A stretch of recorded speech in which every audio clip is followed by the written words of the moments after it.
Toasty!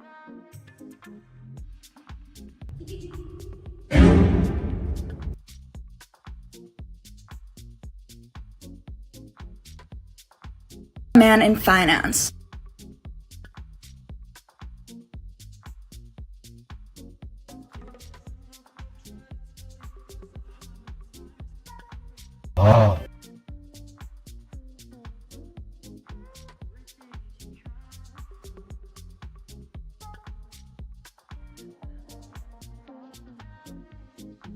Blue eyes.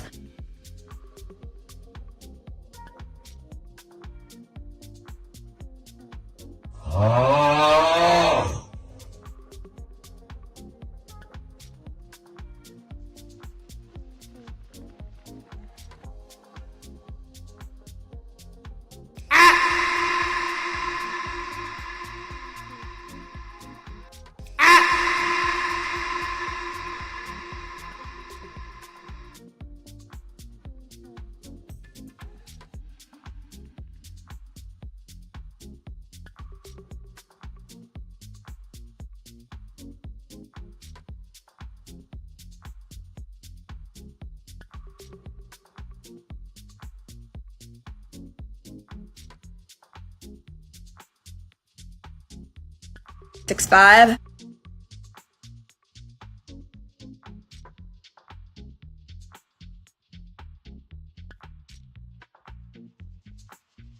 I'm looking for a man.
Yo, yo, yo, yo, yo.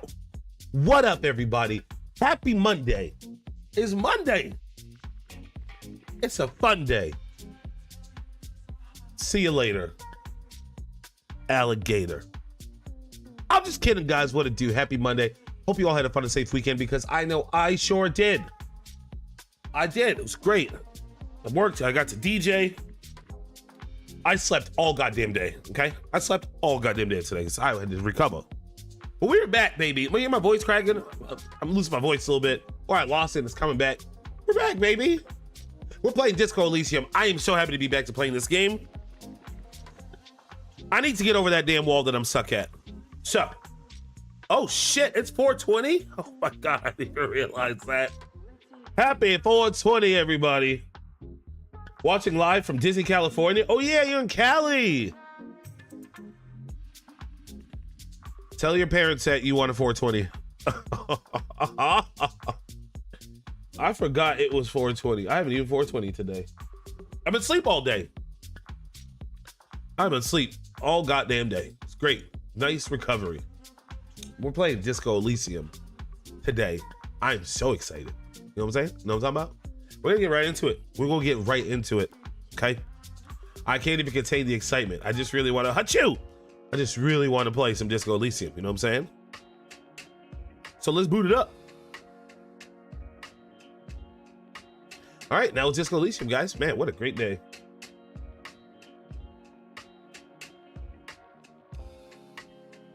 I gotta get over this damn wall. I gotta get over this damn wall.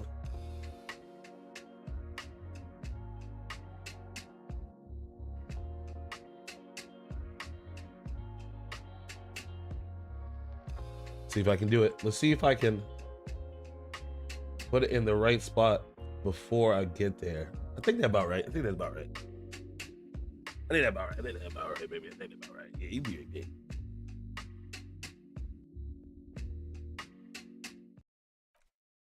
Okay. Here we go. They told me I cannot have a 420. Mom, Dante said for me to have 420. Oh, look at that. Perfect. I lined my head up perfect. It's because I like this game. Do a barrel roll. I need to have a little thing to make my like screen right here do a barrel roll. Do a barrel roll. Okay, we're back. I have a level up. I'm going to do the jump level up. I forgot I had a level up. All right, so now we're gonna go back to that spot. I can't remember what the I think it was Savor?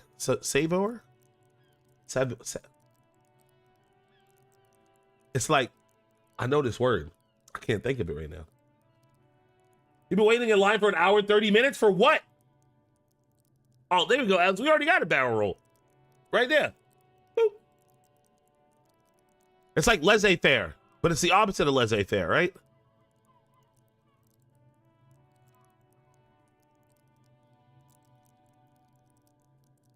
GOTG ride? Guardians of the Galaxy? You ain't never get on that ride. So we're gonna go right back. Actually, we'll finish up here. And then we'll go to where I have to take the leap of faith. Boop, because I'm too scared. I'm so excited to have a level up. I thought I was gonna have to like grind for this. Then also I need to get money. I need to get money.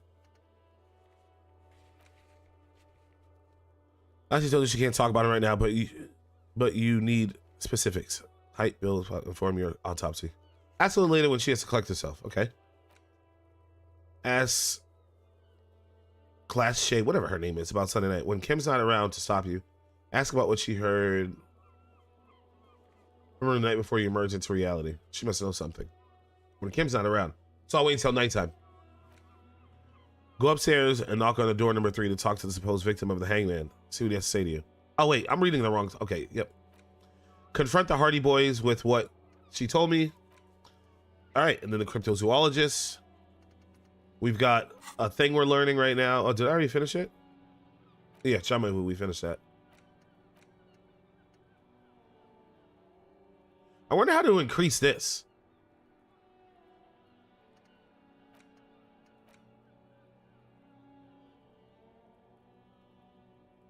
Okay. Okay. The same small, heavy door. No lock in sight. Push it. It's barred from the inside. You hear the bar rattle in the brackets. Push it real good. Sounds like it's heavy, too. Very sturdy. All right, so we'll come back to her tonight after me and Kim finish our day. I need to also secure only $4 more so I can sleep for the night.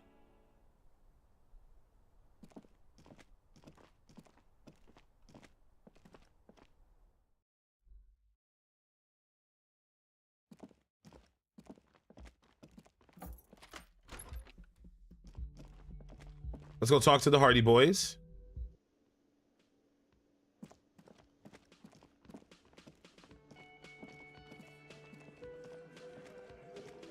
It's you again. What is it? He acknowledges me gruffly. I got some shit on you.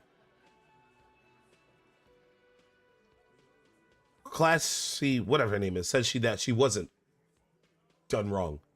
Fuck. I knew that fucking whore couldn't be trusted. The big man's eyes and veins bulge. You've hit a nerve. Titus is furious. No, more than that. The loyal Titus feels betrayed.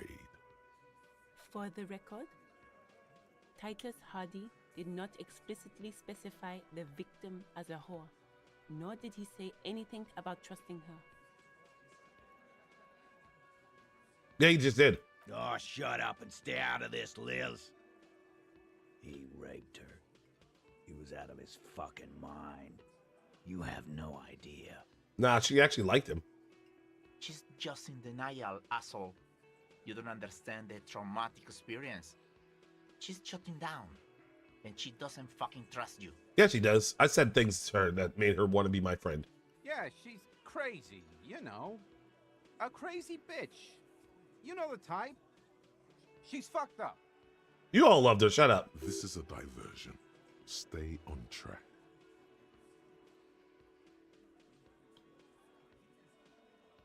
Cut the bullshit. She told me the truth. Lawman, I'm at the end of my goddamn rope with you. I fucking told you not to push her. I didn't push it. And you went and pushed her. I am gonna fucking... He took a step closer to me. Do what? Hit you. Duck. I duck. Titus Hardy. Her voice rings through the room. Her voice rings through the room like a warning shot. Blam! Success. Titus backs off. Fists down, everybody. Everett personally sent me to take care of this. If this goes south, we'll all be in the shit. But you, Titus Hardy, are going to be buried. Am I understood? Shut up. I don't like you. You lied to me.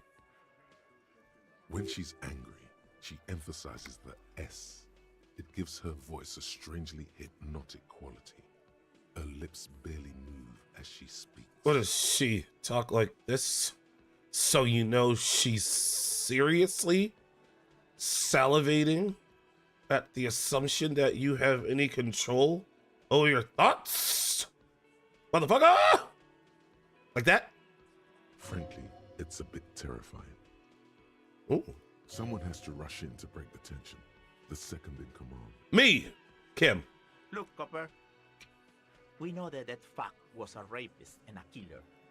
We got him confessing to it on tape. Oh, let me hear it then. Show it to him, T. What's the harm, right? He turns into Titus. He turns to Titus, who is still breathing heavily.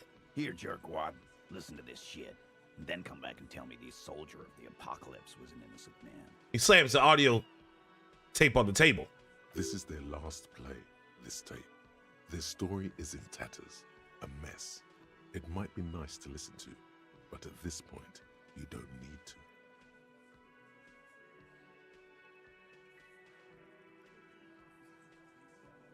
Why should I care about a tape? You lied to me. You don't care about evidence. The fuck are you a cop for then? Because you're not to be trusted? Pigs, T. They don't care about getting the truth. They care about getting convictions. They are fucking keeping a score on their bulletin boards. Hold on, give me 2 seconds. I got some chicken I need to take out the oven. Oh.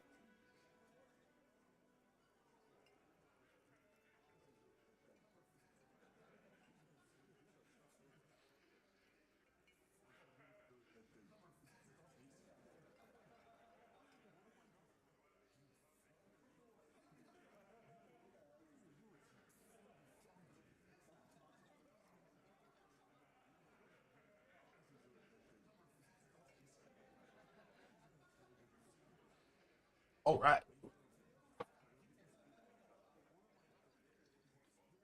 I won't be on your bulletin board. If you don't listen to the tape, we got nothing to talk about. There's a lot of questions. If you ask them now, they'll just keep bringing up the tape. Listen to it, and they'll have nothing to hide behind. All right. Where can I listen to this? I'm sure we can find a tape player. Oh, we have one. Where can I listen to this? Why don't you try shoving it up your ass, genius? Yeah, play it with your ass, cocksucker. Whoa! I'm sure we can find a tape player. It's not a problem. Yep. Your room had one. Or maybe it's too broken. Okay. That's enough for now. I'll get back to the Don't investigation. forget your tape, lawman. Compliments of Titus Hardy. Fine. I'll listen to it. You do that. Oh, and keep it. Maybe you'll need a reminder of human ugliness someday. I'm gonna leave for now. Yeah, I pretty much owned you guys. I pretty much owned you guys. Is that just me or is that off screen? Why is that off screen so? Oh, there we go. I was like, why is that off screen so much? Tape. Dorguna Megamix. Man, tape acquired from Titus Hardy supposedly holds records of the Mercenary Task Force radio communications recorded via decryption station. Not a good omen. Requires boombox to play. You stare at the great door gunner Megamix.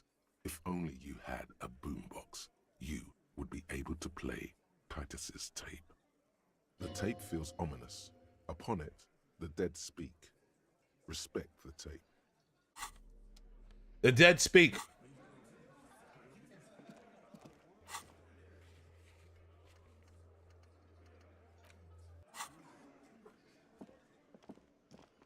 How do I permanently run? Without, because when I click it, I had maybe I press caps lock. Maybe that's it. Yep, there we go. I figured that out very easily. Please work, tape player. The compact tape player is still and silent. Seems it has completely broken down now. Damn it. The machine was made in Revachol by a company called Le Mercier. Their logo depicts the triple-towered Delta skyline. It was supposedly built to last. There's no fixing this one. This would have been very helpful with the Megamix, but it isn't anymore. He stares at the tape player. Yeah, any ideas? My kinema only comes with radio. Let's try to find a new tape player. Perhaps we should talk to Roy at the pawn shop. He has stuff. I ain't got money for that.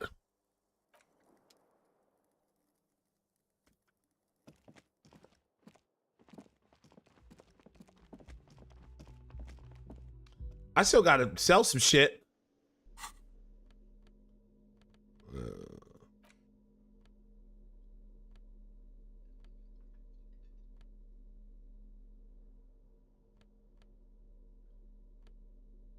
I got enough. I got $1, $3, $4. I almost got $5. I'm so poor. I can't buy that off of him. Maybe I can bargain with him. What are you buying? What are you selling? Kind of bargain. I still also got about 5 hours before it's too late. I mean, before it's like sleep time. What? I missed a thought bubble.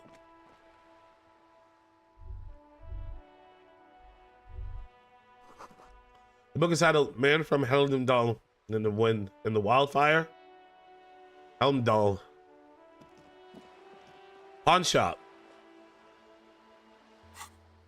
Down by the pawn shop. Down by the pawn shop. Fuck your game. Oh, I know what a pawn shop is.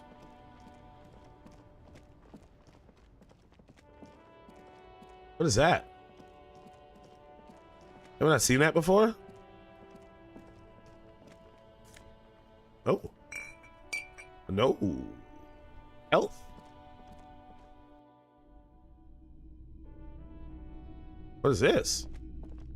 Wow, a very large red t-shirt with an impressive print stands out from the other guard. Oh, yeah? Oh yeah, the print depicts a muscled man striding toward you, a giant sword in each hand, encircled by burning embers. Behind him is a cluster of cabins engulfed in flames. Beneath him are the words, Helmdall burning. That was the book I just saw outside. The antlers on the hood of the man's cloak and his piercing blue eyes are familiar. What's the deal with this man on the t-shirt? It's the man from Helmdall. I know that. Walking away from his burning village. Yes. Oh, wow. Thanks, buddy. Their matter-of-fact tone belies their surprise at the fact that you didn't recognize the figure in the print. I'm guessing I'm supposed to know who this man from Helmdall is. I lost my memory recently and need help remembering the basic facts about reality. Remind me, who's this man? The man from Helmdall is the hero of a series of popular books based on a fictional version of Kotla. Mostly what is nowadays Arda NFD. Katla? In fact, most people don't think that man from Helmdall ever really existed. But they are wrong. Helmdall isn't a real place. Neither is the man a real man, of course. But both the man and Helmdall are an ontological necessity. But hey, it's not worth getting into an argument about. Yeah, maybe it is. Wow. What? Huh?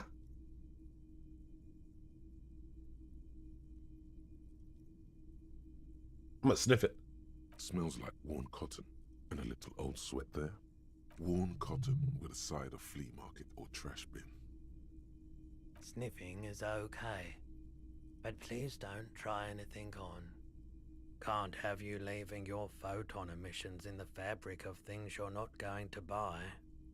You're not imagining it. Photon emissions? What is he talking about? I don't know what the hell he's talking about. What do you mean the man from Helmdall was real? I mean, even if the man from Helmdall didn't exist before the adventure novels, the stories have made it so that he has. It's simple, really. Yeah, oh, it's so simple. Okay. He sounds incredulous. You sound skeptical. It's not that complicated. All that's required is a more robust understanding of cause and effect. Oh, cause and effect. Besides, I've been to Kotla, though not quite as far north as the Helmdall, and watched northern lights travel across the sky. Very unique, energetic tides there. His theory isn't exactly incoherent, but its logic does suggest some unusual neural activity. That's because he's high. We don't remember. I don't know what he's high on. Very, very unique energies indeed. Geomagnetic ley lines, one might even say. How much you sell a t-shirt for? 2 real. That's dirt cheap. Cool, I'll think about it. You should. -2 authority. Okay. I don't have $2 to spend. I gotta talk to you about some tape player right there. I'm looking at right there. Hello again. How can I help you? Oh. Roy's prices are strange. Roy doesn't really sleep. Odd brain activity. Oh, shit, we're gonna go for this. Feeling warm and enthralled by the movement of light, while the mind continues to race forward, Lucky bastard. He's probably on Parolidon. It's tough to come by on the street. Parolidon, what's that? A drug developed by the military to treat and prevent radiation sickness. It has psychedelic side effects, and it makes your eyes turn yellow.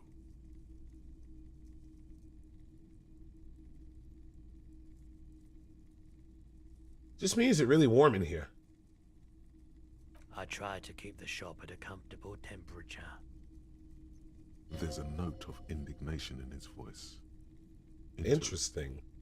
Those triangle patches on his vest, you have a feeling they mean something, like they're similar to the halogen rectangle on your jacket.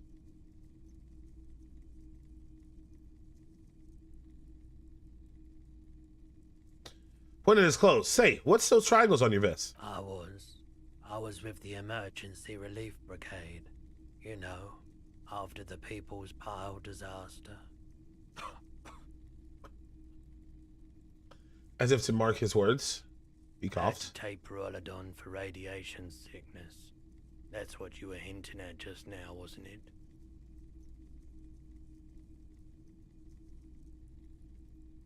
The People's Pile, what's that? A bad It's like the People's idea. Elbow. Some poor leftist built a particle decay generator in hopes of bringing affordable electricity to underserved communities. It malfunctioned. Radioactive waste everywhere. Probably some of it in you, too. Tell me more about this emergency relief brigade you're a part of. I don't got that much We time. were an all-volunteer force. Self-organized. Tried to help the fire brigades contain the spill.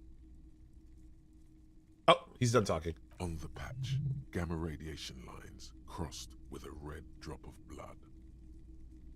I lived by the river since I was a small boy. The Esperance.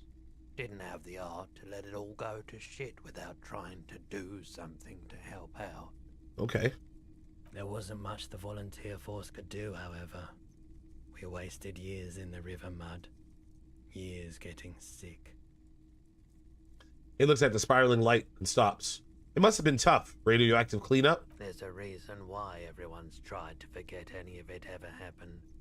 And why no one has tried to repair or replace the pile. So much disappointment.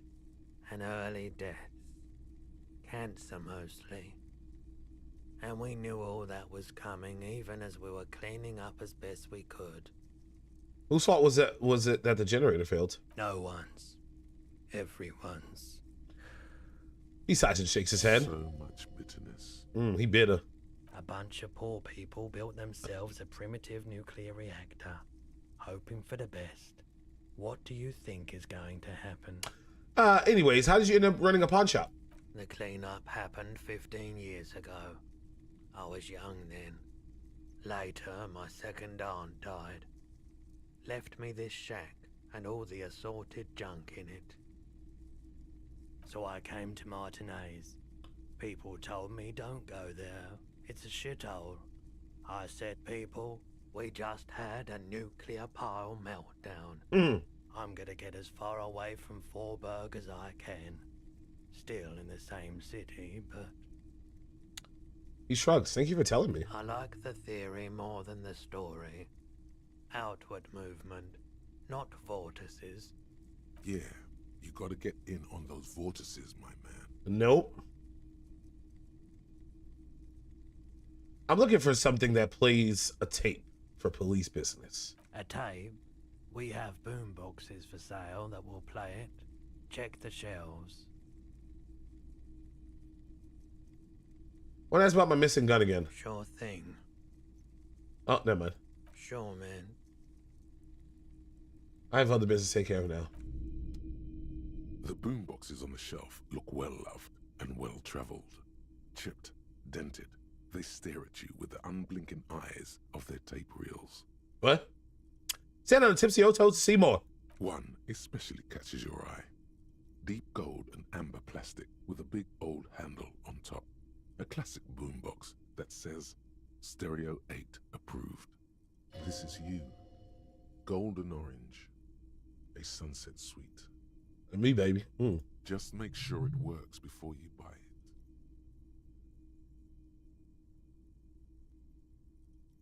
Shopkeep, the Serial 8 approved machine here.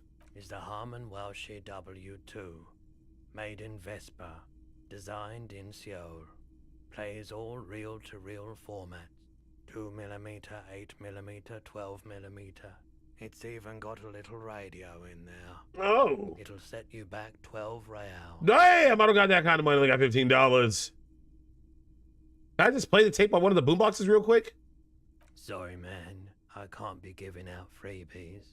Never have, won't now. That is all. All right. Let's go make a leap of faith. I still got a good amount of time.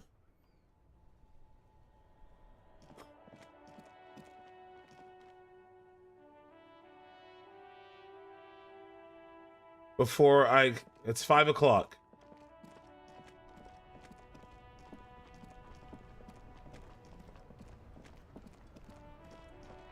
Much I want to talk to my boy Kuno, I can't afford to talk to him right now. Time is of the essence. Like that song, Essence.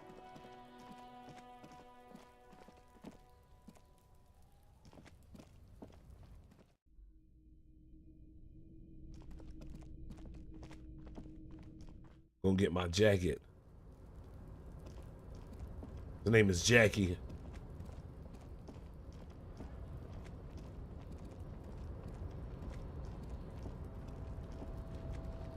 Tarpaulin cloak with possible RCM markings. Okay. Is still caught on the railing. Okay.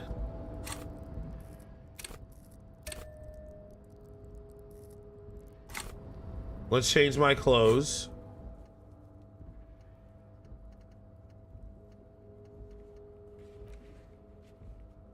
Yep, I can do my cloak. Okay, it's gonna be a challenging, but I'm gonna change my clothes up a little bit. I have to do it with no pants and no shoes on.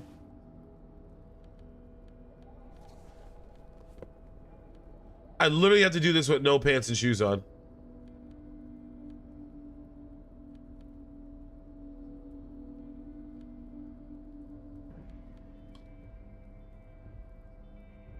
Maybe a little bit of reaction speed will help. I know it's not, but I don't know. I'm just trying to. Here we go. We're doing no pants on, baby. I swear to God, if I don't get this jump, I'm gonna fart. Tarpaulin cloak with possible RCM markings is still caught on the railing. 42% is good. 42. Oh God, kill me. Why is his face here? That's a little glitch. 42%. Come on, baby. I don't know what I'm gonna do if I don't get this. Go! Fuck! Shit! I'm gonna kill myself again. Nope, no. That's still too high. What were you thinking? You're not a gymnast. You're a boxer. Sure. Just be careful, okay? Looks like you almost strained a muscle there. Ah! I gotta get another level up.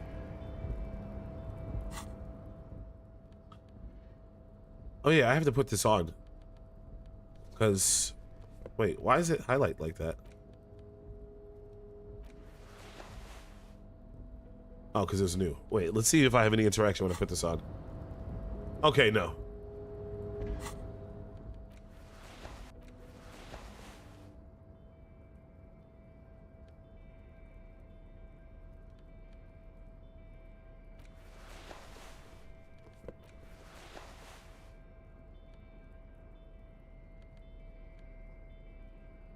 Dick Mullen's hat. Ah! Is this money? Is that money on the floor? Oh, fuck, yes it is. Oh! I got enough money to sleep for the night.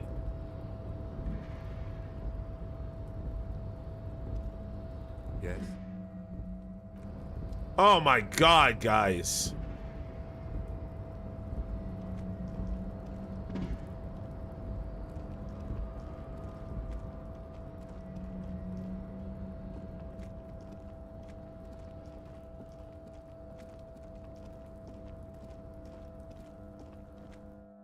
Oh, so close. No, it wasn't. How much EXP do I got? I don't want to have to deal with old racists.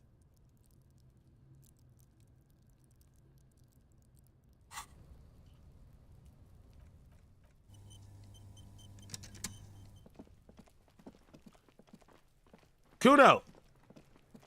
What's up, dog? Fuck does Kuno care? Kuno, let's talk about your shack again. I missed that even with my empathy that high. Ugh.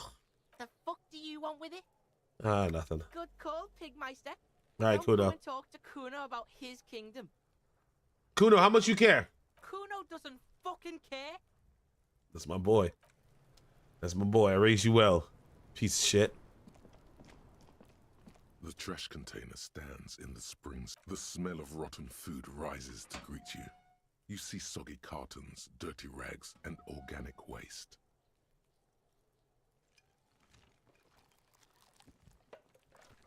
The container sounds a muffled gong.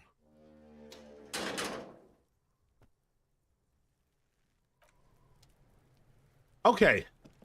Well, I'm gonna go back to the pawn shop, just sell a little bit of things, get money, and then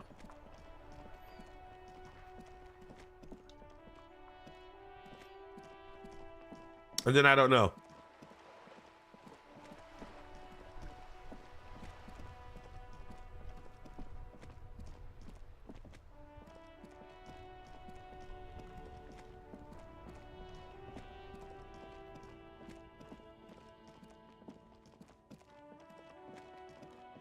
Well, I do know.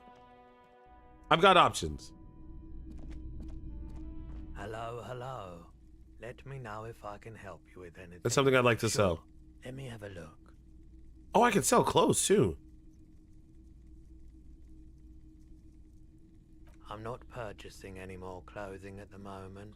Oh, he looks at me up and down quickly. And especially that tie. It swallows photons around it. I have no need for necrotic objects. My tie? What's wrong with it? Your mother is a necrotic object. I'm fun. Look at me sparkling in the light of the projector. I have a fascinating photo of a corpse here. Oh, God, no. I'll check my pockets. Anything else you're thinking of selling?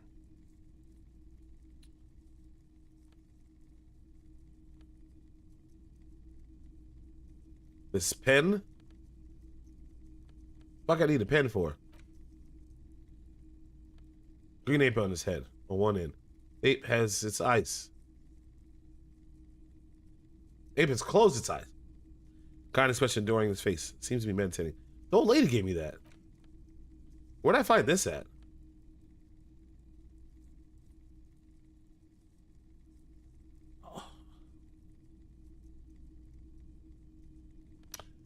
If Miss Fall Cap was she lost his head, the head is not included.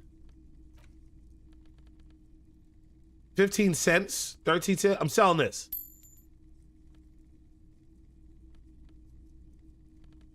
What about this pen? I don't sell it.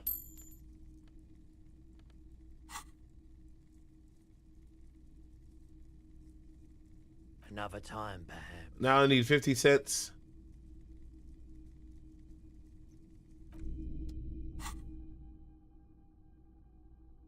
What happened? Why was this lit? Oh.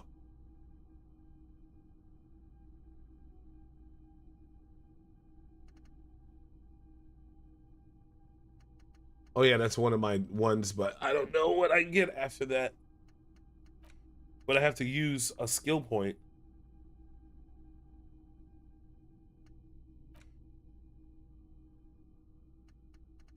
To get rid of things until I guess I can. Oh, I gotta spend skill points to unlock. I need to jump that hole. And right now I only need 50 cents, which is dope. So we pretty much have secured a night's sleep.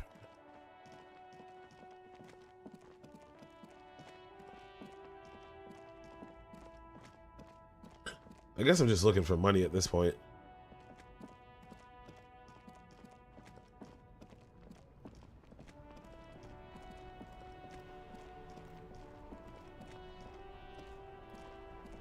What's with this bench? The worn and beaten wooden planks of the bench do not look overly comforting. We can sit on benches after we've solved the murder. Let's go. Damn. You can revisit the bench if you ever need to pass the time when Lieutenant Kitsuragi is gone. But I don't want Kim to leave me. So, tonight,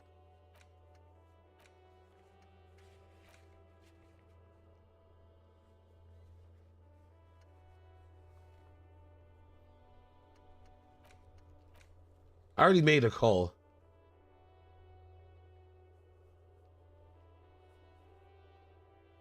And today's Tuesday, so I gotta wait for Wednesday. Okay.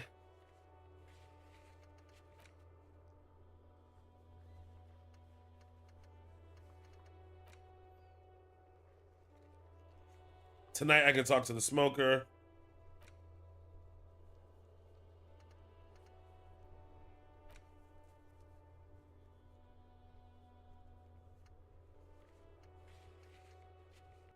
Well, I could go talk to old lady too, because that'll maybe get me some EXP. That'll help pass the time. I gotta pass about 4 hours before I can go see who's a what's his face. Let me just go talk to racist man one more time. I don't know what.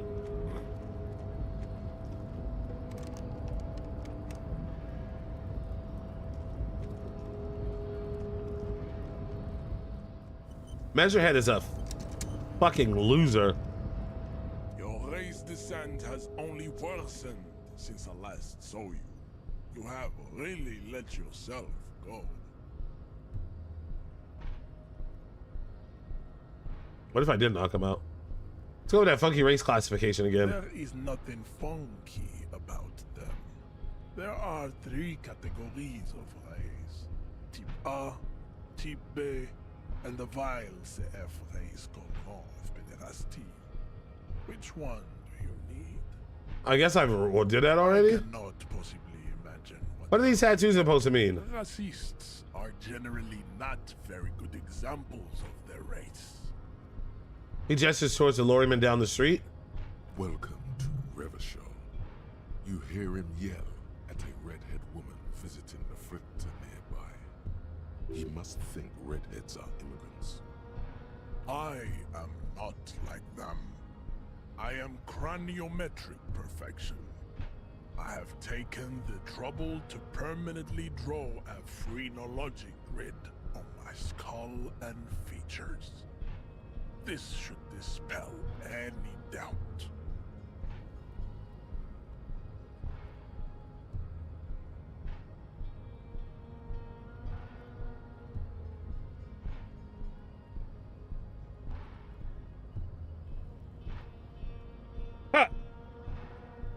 You sure I am not cranial but travel? I'm not gonna make his superior to you? Yeah, let's challenge his mindset.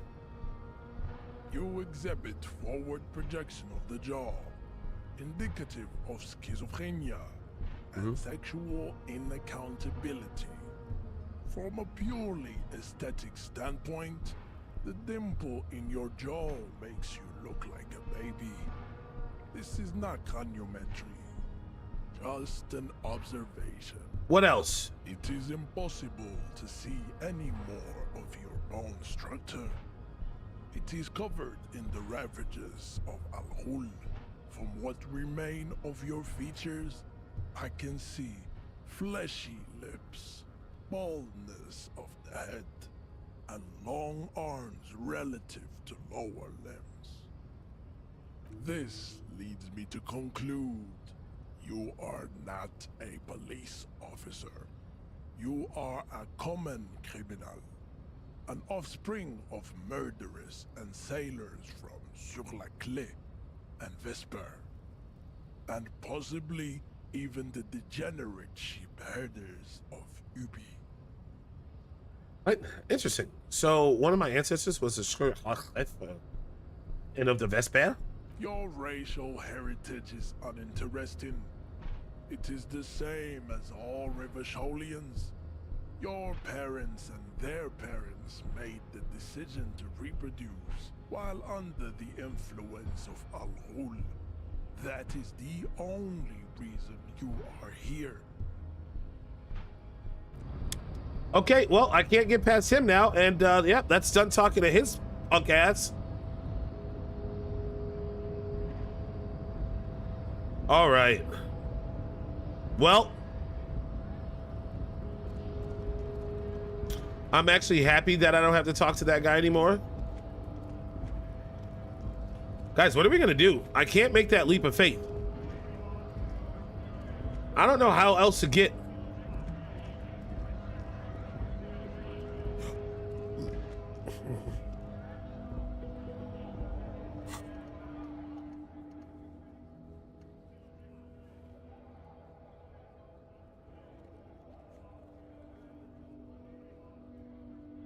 Let's go talk to lady at the boat. Kill some time.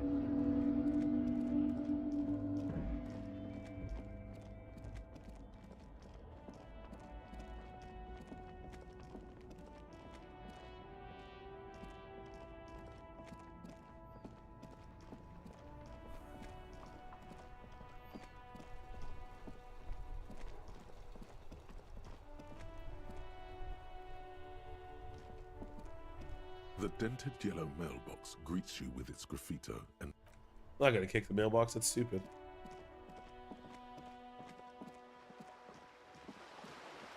Oh, those are the view things. But at least we secured a night's sleep, so I don't have to worry about not sleeping tonight. But then I still need $12 to get the tape player.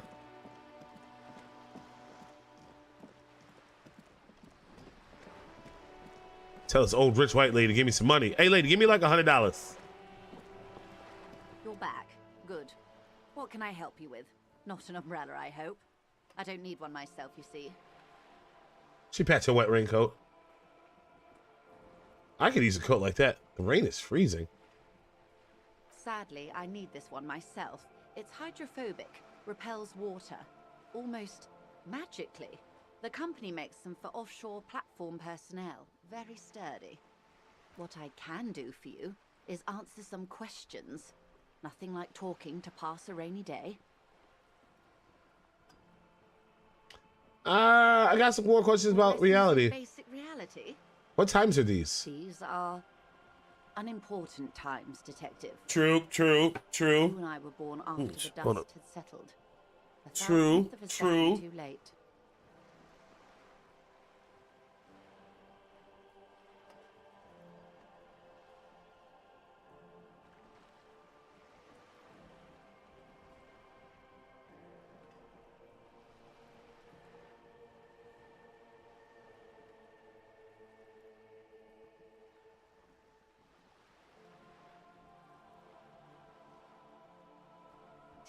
True. Unimportant.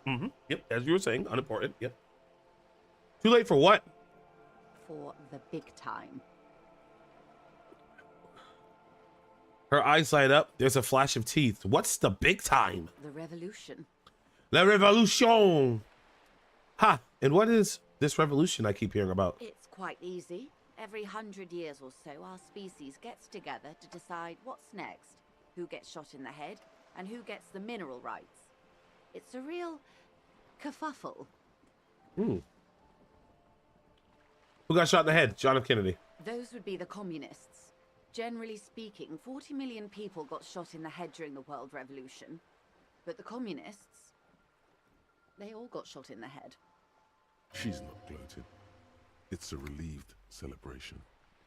Oh, and the anarchists too. They shot them well. So well, one forgets they even existed.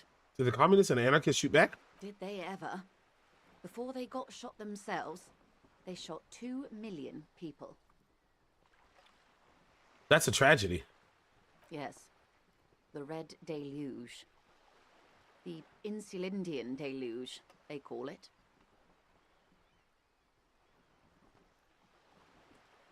Anyone else get shot in the head on the opposing side? Oh, lots of people. Even the king got shot in the head, or thrown beneath a horse, or drowned. Accounts differ. It was unceremonious. Just as well, he wasn't actually the king. Just really? the king's nephew. Oh. Oh, wow. The real king abdicated and lived out a long and productive life as a venture capitalist in Grad.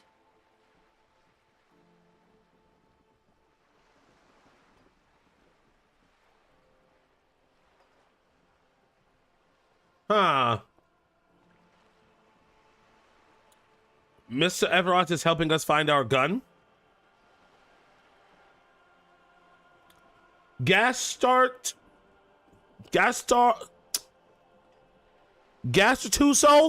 Am I saying that right? What up? I lost my gun. I lost my memory. But I'm not boozing.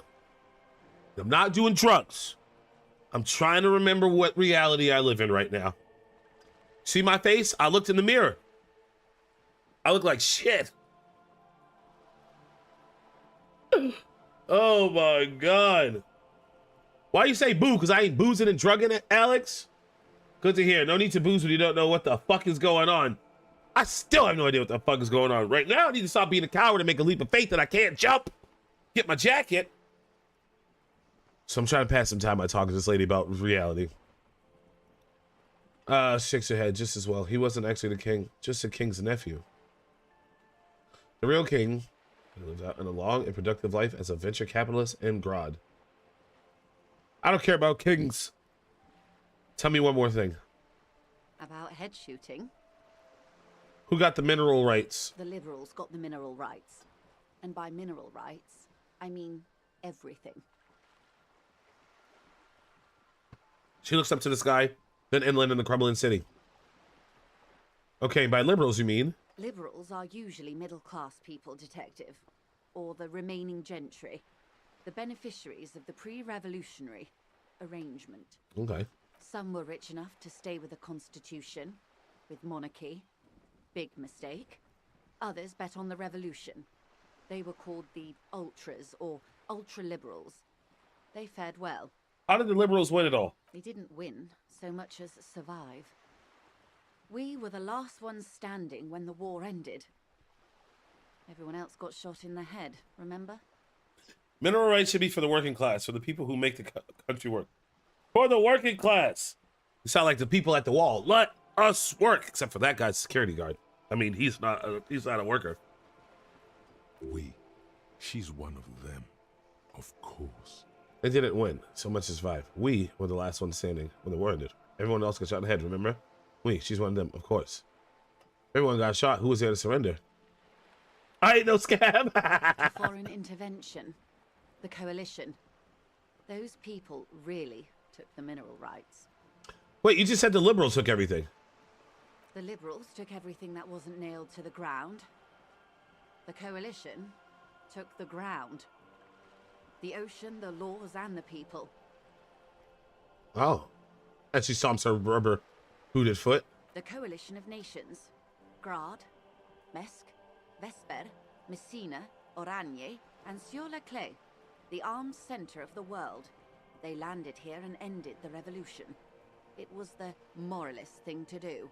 There is bitterness in her voice, tempered with understanding. She is critical, but ultimately understands the cause. Moralists. The moralists believe in keeping everything exactly the way it is. They believe in mineral rights, and not shooting people in the head. Oh. At least not in the same manner and volume as the others do. They are the long-standing provisional rulers of Revachol now, the coalition government. Oh. This is their zone of control. They embolden the RCM with crumbs of the same law they took. Technically speaking, you are a moralist. As a dude who works in carpentry, and particularly the Union Central System, I kind of was privy to the term scab during my times at trade school. That's sick. So the moralists are the status quo. This is their zone of control. They emboldened the RCM with the crumbs of the same laws they took. Technically speaking, you are a moralist. The color of moralism is blue. The official motto of Moral Intern, or Moralist International, is a blue forget-me-not, a piece of grey sky. Unofficial. For a moment, there was hope. I don't even know who the hell I am. Not just technically, practically. For a moment, there was hope.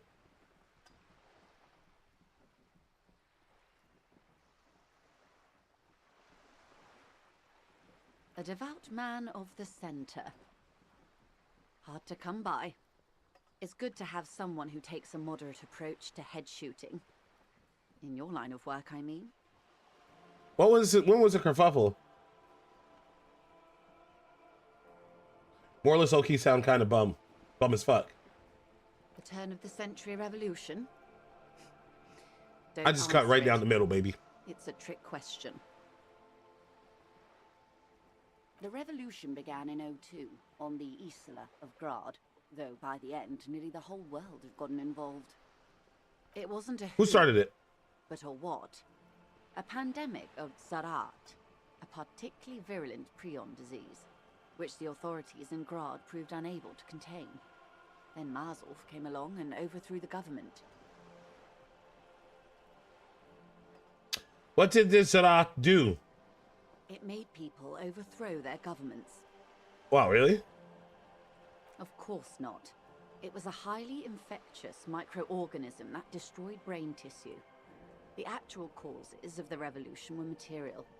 The pandemic only provided the spark. Okay.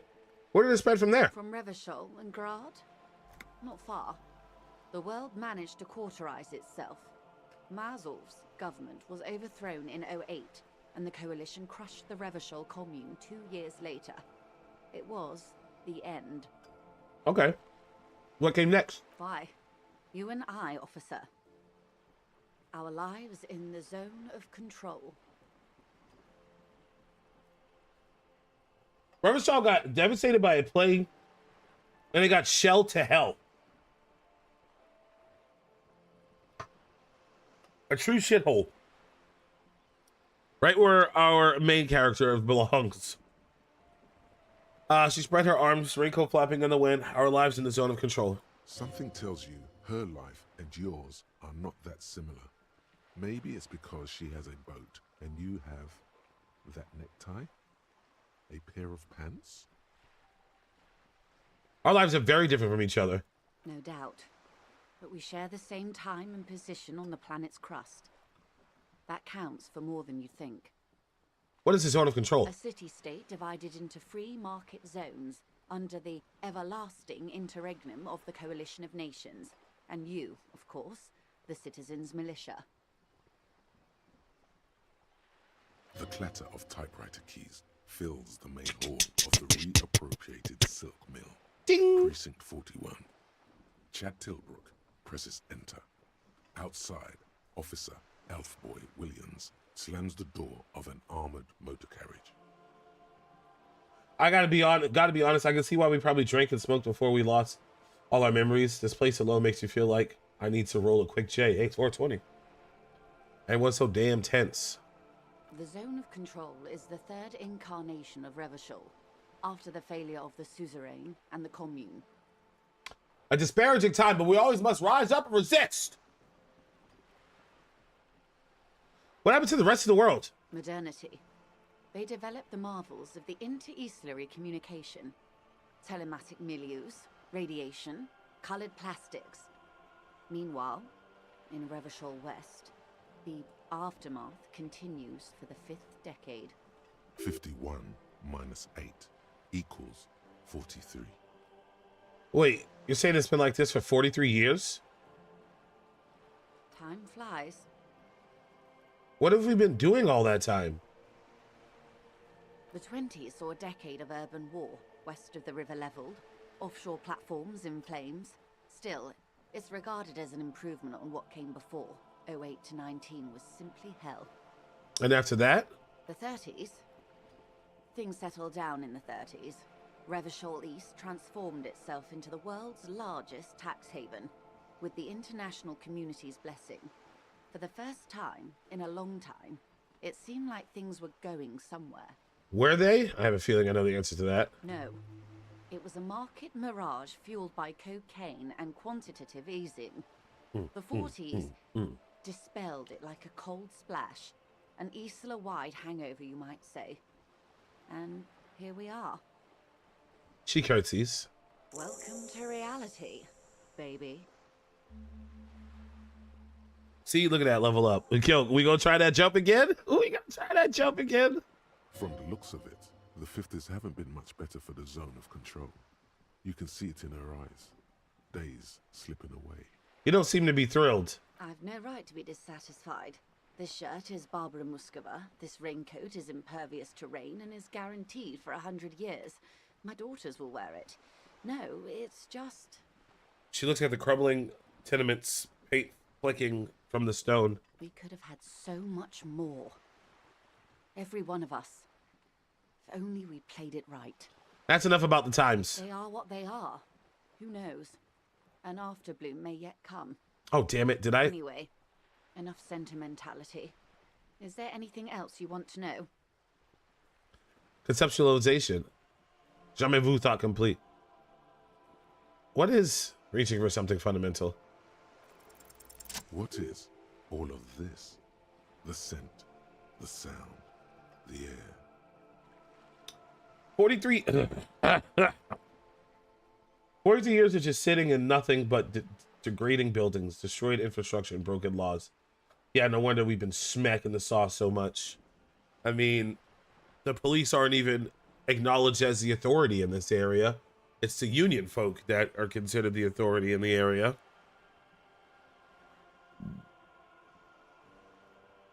Places up.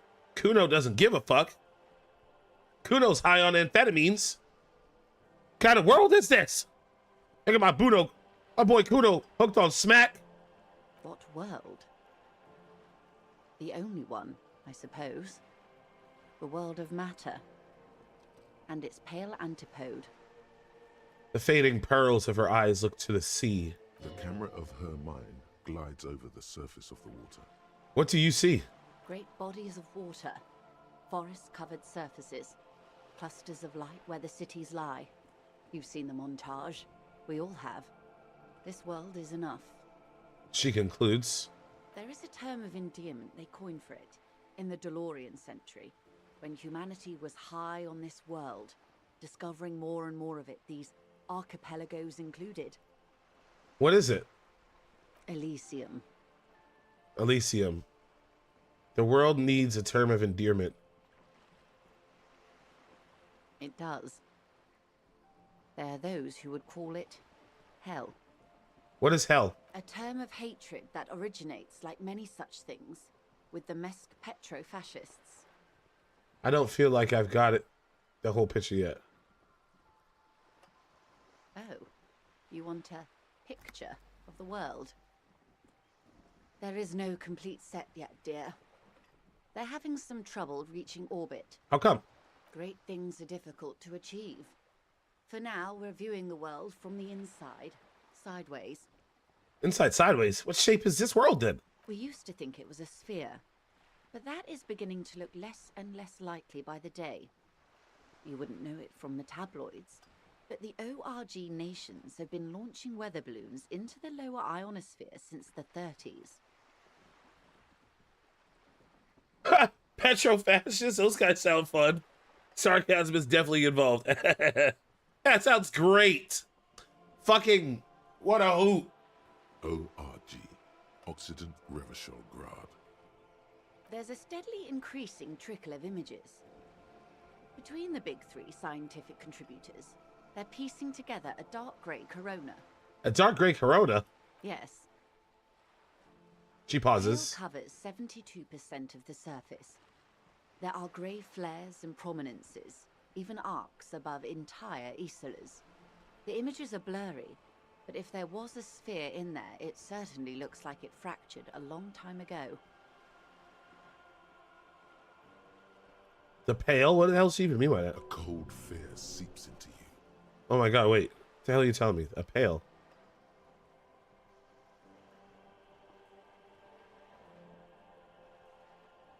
You seem to be spooked. Please don't be. Her voice becomes homely, calm, the pale. And what do you mean, Corona? They say there is a rarefied envelope of matter surrounding the darkened disk of our planet. That is, if we are still living on a planet. Or, to speak more plainly, imagine vast swathes of land disrupted by nothingness. Black holes! I am sorry, dear.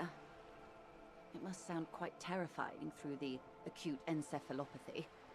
Even scientific positivism isn't entirely convinced about what we're dealing with here. But this is one of the greatest questions of our time.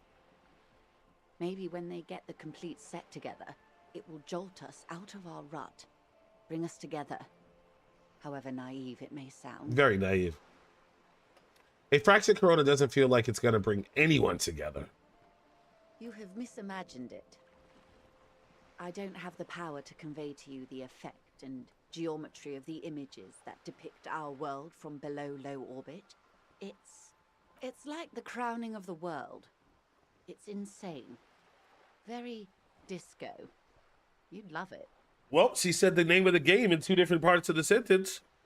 Well, if you say it's disco. See? Everyone finds something worth holding on to in this world, however wasted its opportunities. Suddenly, you're conscious of yourself standing there, on whatever this all is. Your arms hang down by your sides. I don't know what to do with my hands.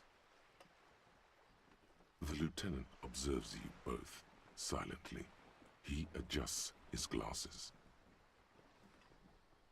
That is all for now. Glad to have been of assistance. The Thank little that you. I know. Anything else?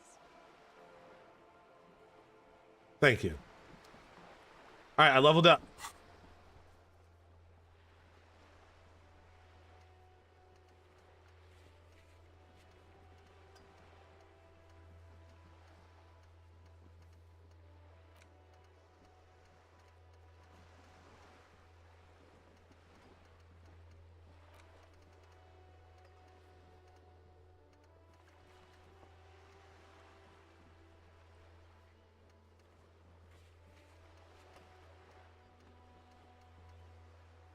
I think it's gone.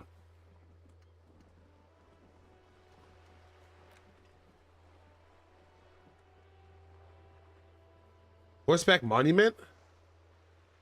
Oh, I gotta go back to the monument.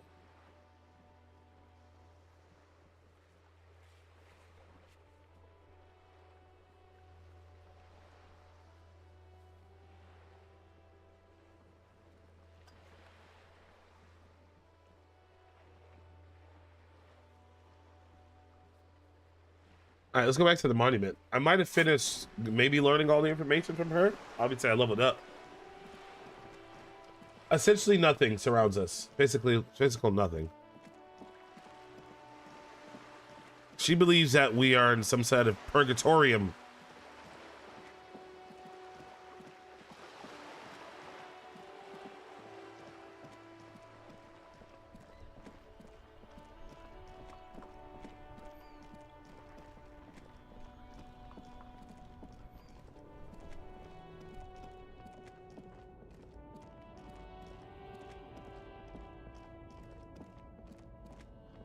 An old monument stands in the middle of the traffic island, pointing toward the sea. It looks as if it's been reassembled piece by piece, secured and mounted in the air with the aid of numerous ropes and rods. What did the kings do? This king do? Come on, give it to me. Even by the standards of the Philippian kings, old sumptuous Philip was known for his profligacy. In what way? Well, he blew through the whole national treasury, starting the decline of one of the penultimate century's greatest superpowers, the suzerain of Revachol. Continue. His own maladministration foreshadowed the fall of the monarchy. During the anti-centennial revolution, an end to his family line and the monarchy on the Insulindian Isola. How did he manage to blow through an entire national treasury? Stories have it that he had his bedroom converted into a treasure chamber. where he stored unfathomable wealth. Krugerrands, bars of gold, ornate weaponry, armor, and various chalices. Continue. He called it the Sol Auron. It was obscene. There were whispers he slept on a huge pile of gold-dipped feathers, like some obese dragon, instead of a bed, like a normal person. That doesn't sound comfortable at all. The man certainly knew how to live. The king is a king and he can do anything? Wait. There's no way that's true. But wait, you haven't even heard about his fabled cocaine addiction. The what now? You see, old Philippe wasn't just good at squandering the national treasury on gold and ceremonial weaponry.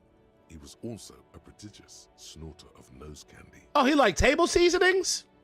But like, how much cocaine can one buy before one dies? You spent the national treasury? You spent the banknote?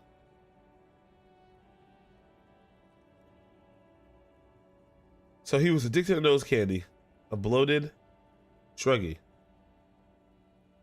That's what the revolutionaries said 150 years later, right before they emptied out the royal mausoleum and dumped His Majesty's mortal remains in the Elysium Bay. That's a lot to process. His Majesty's courtiers said it helped him connect with the higher realms. I'm just going to type in what's nose candy because I want to hear what it says. Cocaine. Ah, that wasn't even that funny. That was just so direct. Beneath the cold waters of the Elysium Bay, thrown there by the revolutionaries after they cleaned out the royal mausoleum. What happened to the statue? The original was blown apart by communards. Boom! Further damaged during the landing of the coalition's airships during the turn of the century revolution, when Martinez was leveled. I will continue. Most historians think the coalition's hasty landing may have ultimately saved the statue. If the communards had more time, they would have reduced it up to even finer pieces.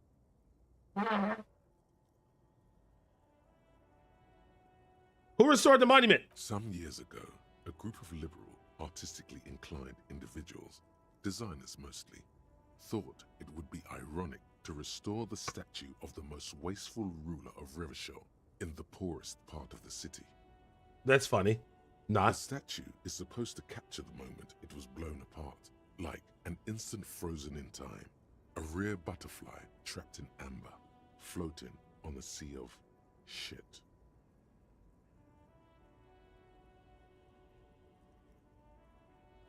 That's just fucked up.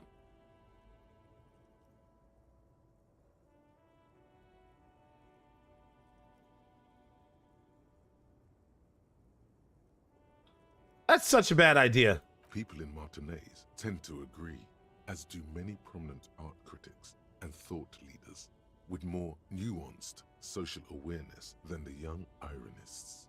Philip III, the squanderer, however, with his bronze face up in the air, doesn't seem concerned about what the hoi polloi think of him in death. Not that he ever did in life either. Okay. That was some good knowledge, good logic. All right, we're gonna take that goddamn leap of faith, baby. We're gonna do it this time. Y'all ready for this? Oh, look at the sky is changing. It's getting darker.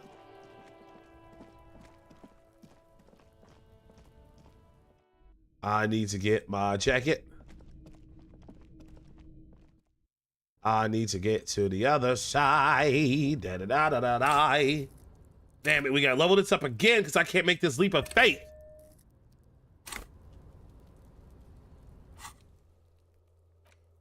Yeah, we're doing that right now, baby.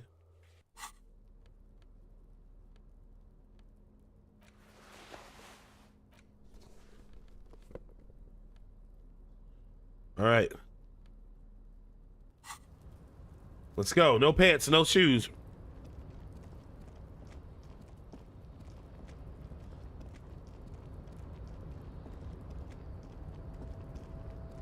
tarpaulin cloak with possible RCM markings is still caught on the railing. That's not even good. We got this. Hold on, let me quick save. Excuse me.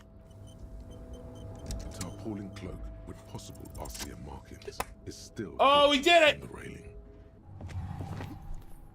As you leap in the air, a chilly breeze engulfs you, sharpening your senses.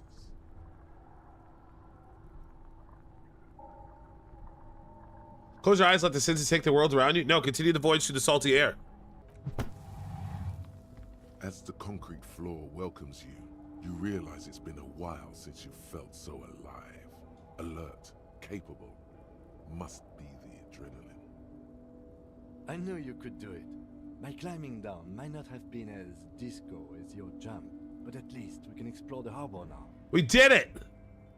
With your feet firmly planted on the concrete, the noise of the harbor rushes back in. We did it! Oh my god. It only took me 3 level ups to get it.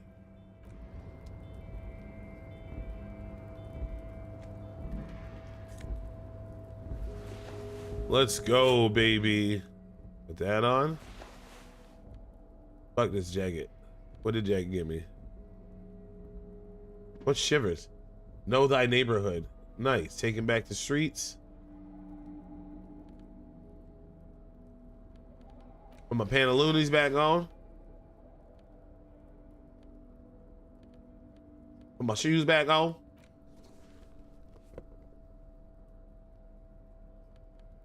Yeah, I feel good. Yeah. There's nothing in the pockets of this jacket?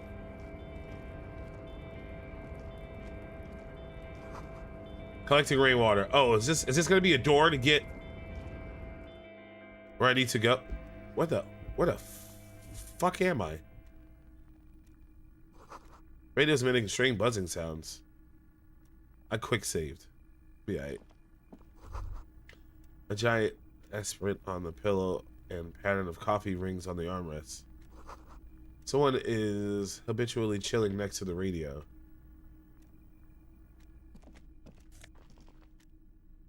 Book La Fumée?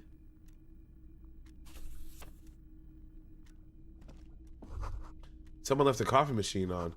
Dark liquid on the pot looks almost sentient. Standard office file cabinet. The drawers seem to be locked. This is a Dewey typewriter. The model name is on the back. Every worker, member of the board, is written on top of the flyers. And at the bottom, the union logo and demand democracy. Eating a succulent Chinese meal? On second glance, someone has forgotten to properly close one of the drawers. It's unfortunate for the union to just leave their paperwork lying around like this. Yeah, we should take a look around. Let's see what's inside, he thinks. Open the drawer. The drawer opens smoothly. Inside is a well-organized selection of brown folders. Browse through the folders. Hundreds of documents containing logistical data. 2 kinds of transactions stand out. Materials coming into Revachol from the outside world, from Muindi, Grad, and even Ilmara. Hold on, I'll be right back. 2 seconds.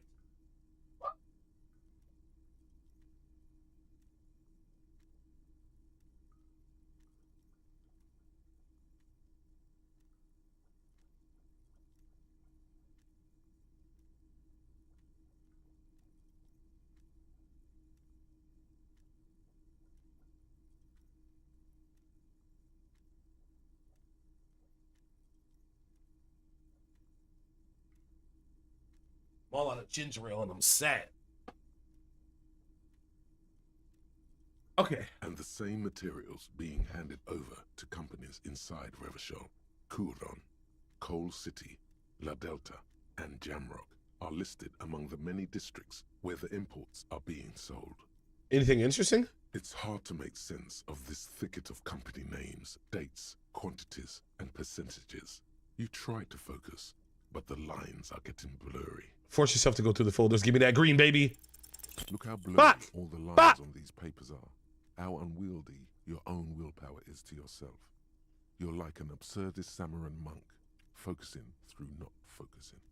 Hermeneutics was almost within your grasp, but now only vague letters float before your eyes. Less meaningful, but aesthetically more pleasing.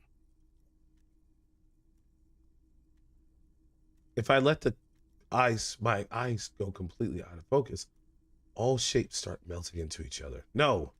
Can I actually focus through not focusing? No. You are a police officer, not a spiritual healer. You can focus the normal way by turning your attention to something and not letting go. If I let my eyes go completely out of focus, all shapes will melt into each other. Is that what you're doing with those photos over there? No, of course not. Good. This is probably not relevant to our case anyway. After all, we are not investigating an accounting mystery. Yeah, but I'm going to try again because I don't quit. Whatever's hidden here is hidden well. Concentration isn't enough. Only a trained accountant with a background in logistics would be able to really make sense of it. Sorry. However, there is a little handwritten note stuck on the side of the drawer.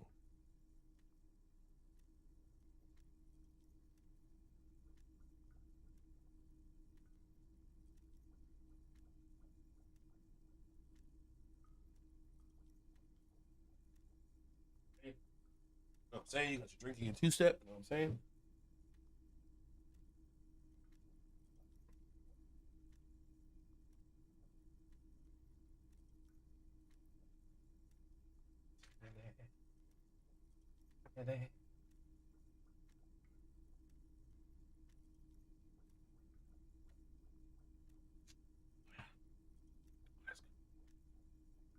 Look at the note. It appears to be a to-do list written in large, uneven capital letters. Okay. Remember, Leo, Everard's shoes, special whirling borscht, water Everard's plants, sweep office floor, more banners. All items on the list have been crossed out, and the note itself is crumpled. Look, Kim, a to-do note with a list of errands for Everard. Everard Clare, probably.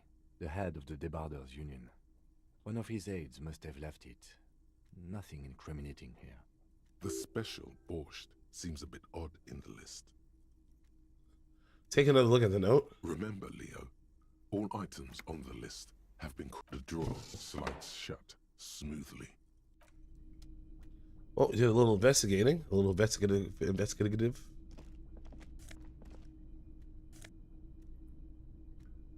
Postcard.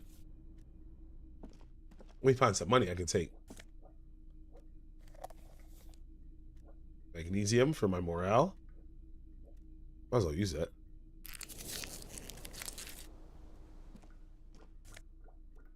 Whoa. Neat office shades.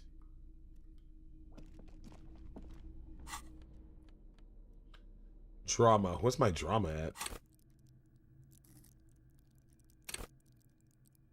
Play the actor. Lie and detect lies. I wonder what I'm going to level up next. Maybe some empathy. For my boy Kuno.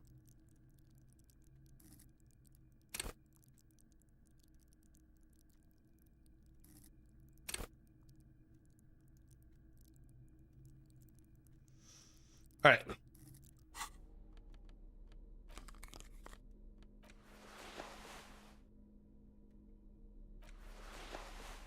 Yeah, I look good. Visual calculus.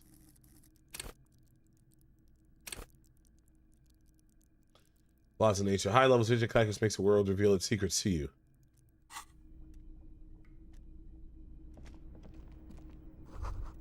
The door is locked and cannot be opened from this side without the pass card. Oh, that's probably the cut through right here. Guess you have no choice but to talk to union leader. I know where that door leads to. That leads to right where Measurehead, I think, is hanging out. An imposing combination of a punch clock and a payphone is looking down at you from the wall. A note on the side says, tokens unavailable due to strike. Use change. I have no use for this phone, and I'm poor, so I'm going to save that.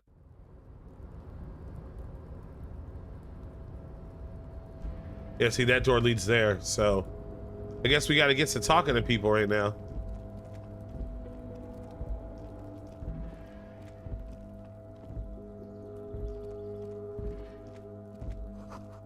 At least 3 paths work of cigarette butts. Numerous empty bottles of Commodore Red and potent Pilsner. All those empty wine bottles and cigarette butts on the ground. Someone partied really, really hard here. Wait, how hard? Well, they went through 6 bottles of potent Pilsner, 3 bottles of Commodore Red, and almost 4 packs of cigarettes. It must have been pretty hard. Did I do this? Well, yes, I think we can say with relative confidence that it was you. Really? Oh yeah, my jacket was up here. Duh.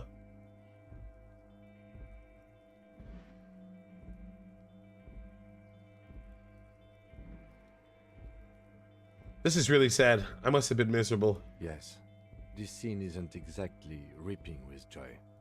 Let's just move on. Damn, I was up here hitting the hooch. This is the night watchman's booth. The name on the door reads, René Arnaud. That's the guy who I threw his ball into the water. You need to rest. Your body is aching. Getting in here has taken something out of you. Have a seat. So this is where Renee works. I'm gonna look around. Search the booth. If you must. But please hurry. We are pretty easy to spot up here. Nothing incriminating catches your eye. The cabinets are clean and their sparse contents meticulously organized. There's a framed photograph on the table. Yeah, leave it alone. Let's get going. The entire neighborhood can see us up here.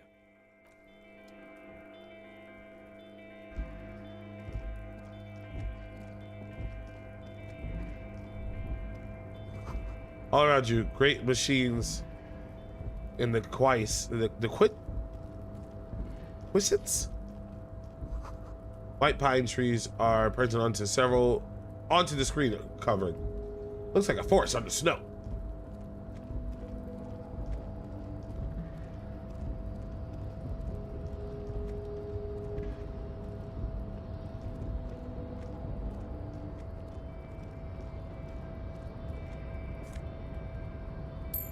Nice.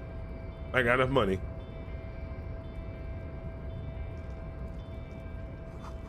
See a faded industrial lighting on a platform, cobblestone.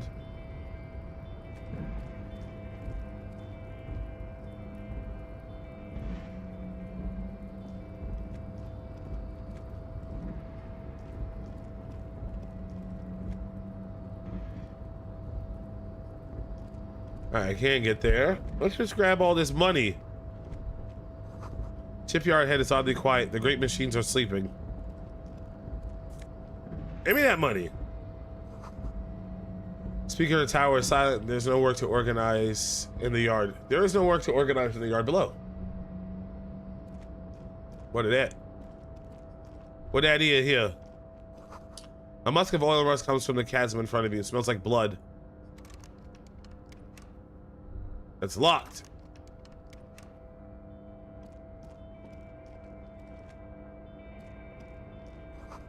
Industrial size thermos. Smells like burnt coffee.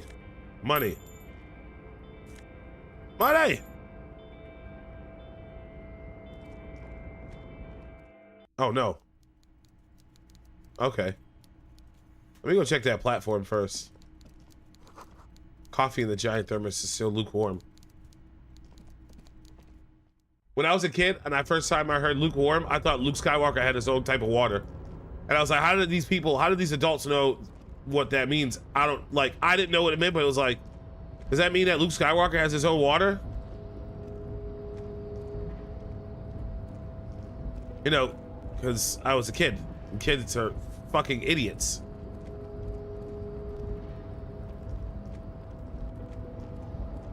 All right, what does this button do? A rusting control panel with several knobs. 2 buttons marked Marche and Arrête are faded with use. It seems to control the large crane above. A container is attached to its hook block. Marche. On. Arrête. Off.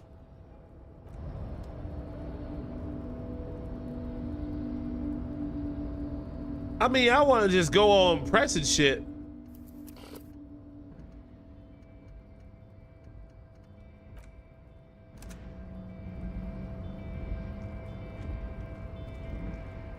All right, we are making progress though, which is excellent. Wait, who's this guy? What? It just disappeared. Container, container, I'll turn you nice and red. Container, container, put the logos on. What? The lyrics to this Container song are being made up as he goes along. The accent is so thick, it's impossible not to notice he's Ubi, from the vanishing peninsula of Ubisunt on Muindi.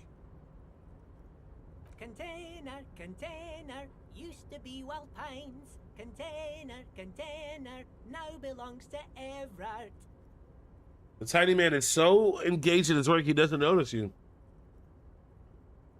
Hi. Everard, Everard, Everard, he looks after everyone. Huh? Well, hey there. How can I help you, mister?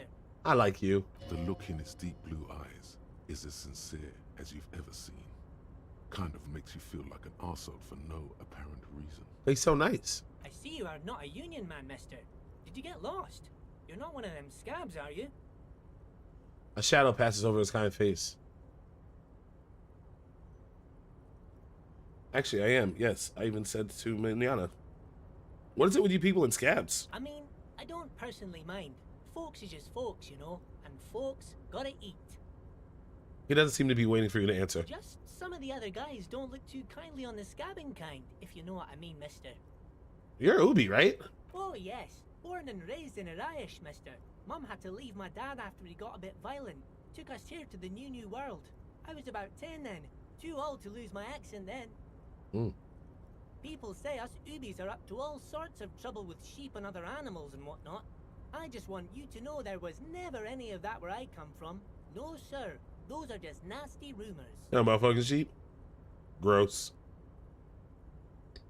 You nasty. All right. Thank you for clarifying that, sir. What are you doing with the containers? Oh, I'm just making some covers for them containers here. Yes, I am. Yes, I am. So it's easier for the crane operators to spot them. He waves at the containers towering behind him. What's going on here? Looking at the mountains of containers racing behind him. Give me that? The containers in the yard are green in Wild Pine's livery, and the mountains rising behind Leo is all red in Union colors. It's like some red infection was spreading outwards from the container yard's core. There appear to be cisterns underneath the Union container covers. Sounds like a massive redecorating operation, Kim. Yes, they are hiding it from the inside. All the red containers have the Debarders Union logo on them. Leo, has anyone told you why you need to change the covers? No, not really. Mr. Everett doesn't tell me all the big things. Says I go and tell them to everyone. That's true. He's telling me everything I need to know right now. What is underneath these red covers? Oh, I don't know, mister. They say it's some chemicals. Most of them have labels on them, I think. Thanks, Leo. You have been very helpful. Oh, no trouble at all, mister. No trouble at all. I gotta blow my nose. I gotta blow my nose. Woo!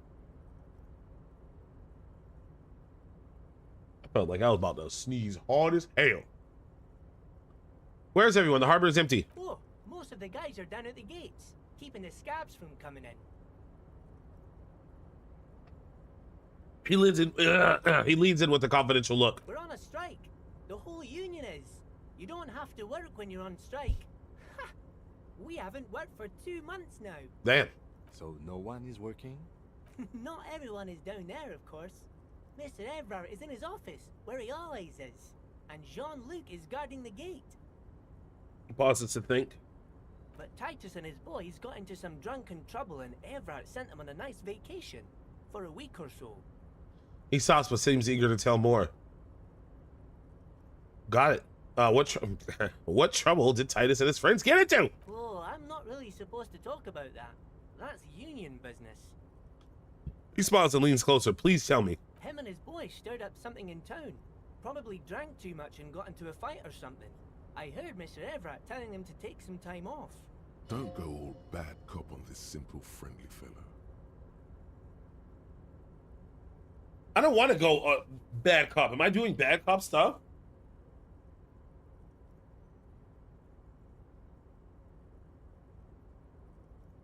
I mean, we already know what happened. We have all the evidence and we have all the details we need. We like this guy.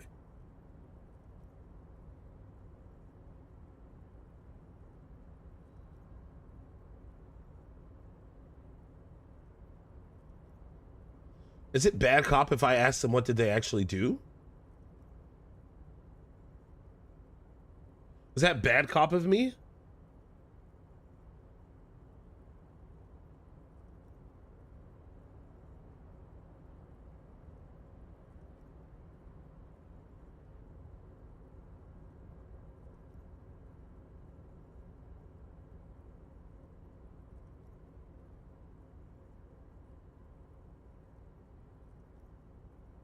I mean, I know what they actually did.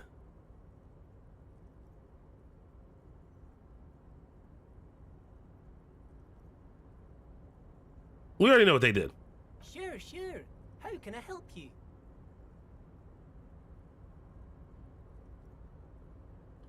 What's in that container over there? Point to the container suspended from the crane arm. Oh, that one. That should be empty as far as I know. Lots of containers here have nothing in them. They're just waiting to be loaded up. I'm looking for the leader of the dock workers union. Oh, you want Mr. Everett then? He's an awfully nice fellow, he is. Him and his brother are both nice fellows. They've lived their entire lives in this here neighborhood.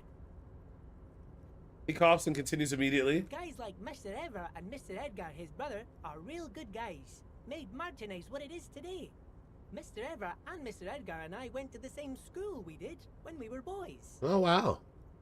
Patience. Deep down you have the mental power to keep listening. Not many would, but you do. It's fine. Do not interrupt Leonard. Had an arithmetics teacher, Miss Bellows. Her real name was Miss Bellums. She was a real pretty lady, but when she got mad, all the boys liked her, if you know what I mean, mister. She had the big old Sneak in boobies. our yard in the dark and peek through the window. One time we saw Miss Bellows with a fellow. Yes, we did. Yes, we did, mister. He looks for signs of disbelief in your eyes.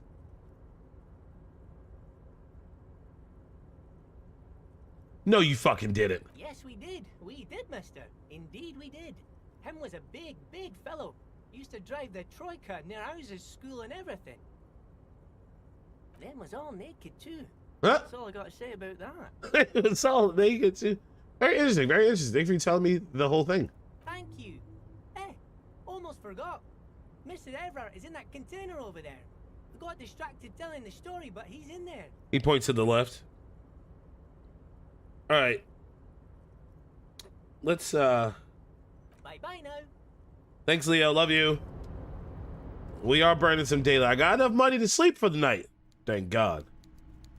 I don't know if I'm gonna find $20 sleep for tomorrow, so I might as well get my shit done today. I mean, for the next day. As Sam made the pallets leading up. Holy shit, that guy is big.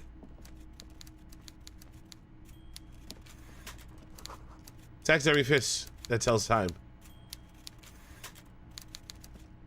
Before you is a walrus of a man seated behind a large desk. He looks up from his work, not the least bit surprised to see you. Jesus Christ!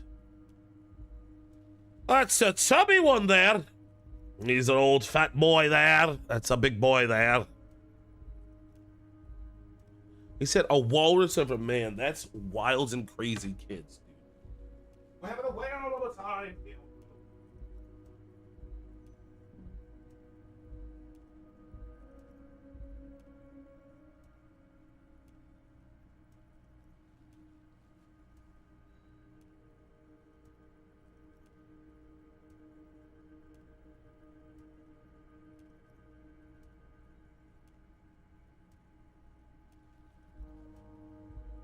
Oh, having a whale of a time. Oh, yes, yes, yes, a whale of a time.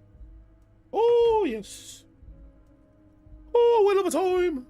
With great effort, he straightens himself up in his chair, yet says nothing. Yeah. He simply stares at you.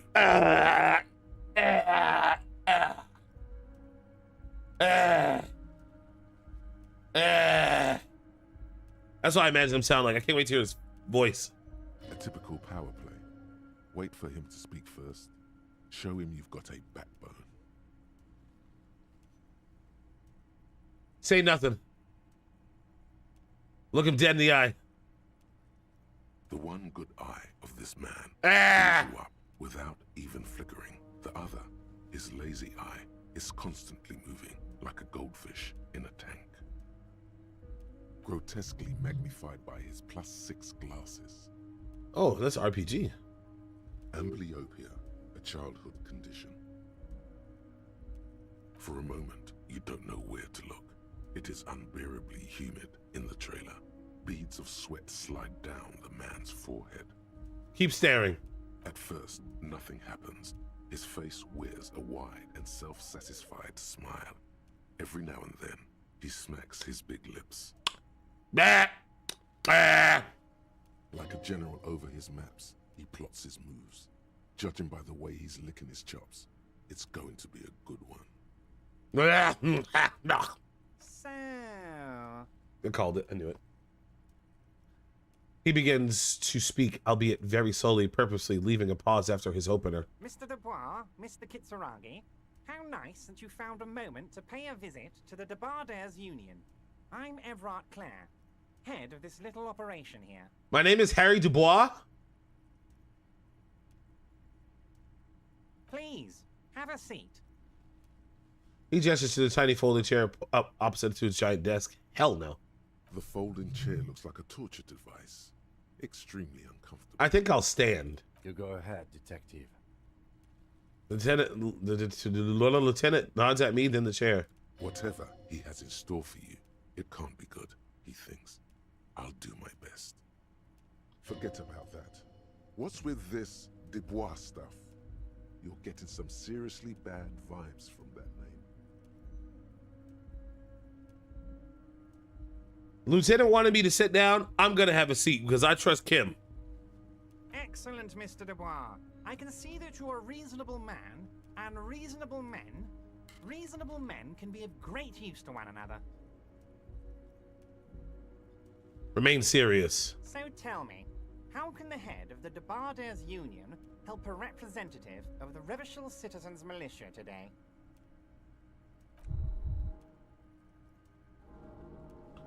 This chair's killing me? The chair you're sitting on has got to be the most uncomfortable chair in the world. It's violating your backside. I'm running out of health. I'm gonna stand the fuck up. By the way, I heard you got a rather rude reception from a certain Lawrence Gart. Some people have no manners, it pains me to say. I don't remember who that is. This should take care of that nonsense. He points to a giant novelty check on his desk. It's absolutely comically huge. It should be sufficient to cover your expenses for a few days and patch over your differences with a cafeteria manager. Oh, Gart. Go ahead, take it. No. Guys. He's trying to bribe me.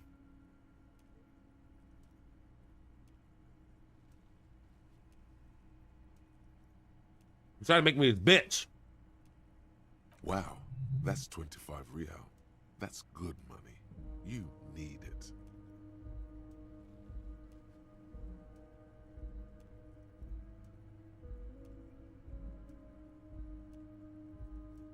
But if I take it, I'm gonna be on his payroll. But I could use it to buy a tape player.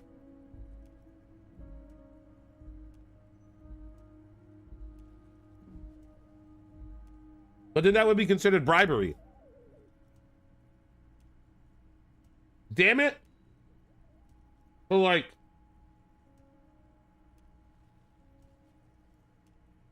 where else would I get the money from? I'm in quite a dilemma right now. I need to stand up too, because if I have to use my health one more time, I'm out of money. I mean, out of health.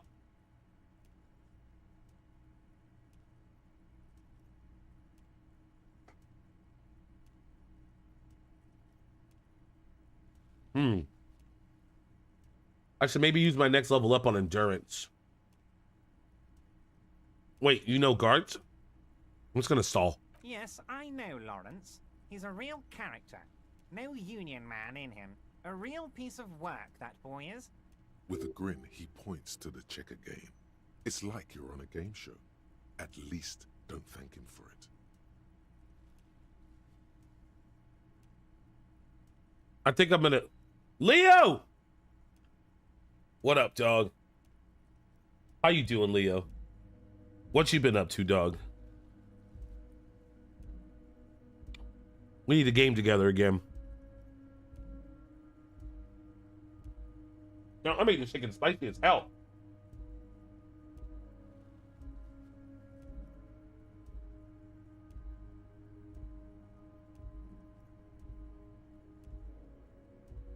Same old, same old. You already know what it is, dog.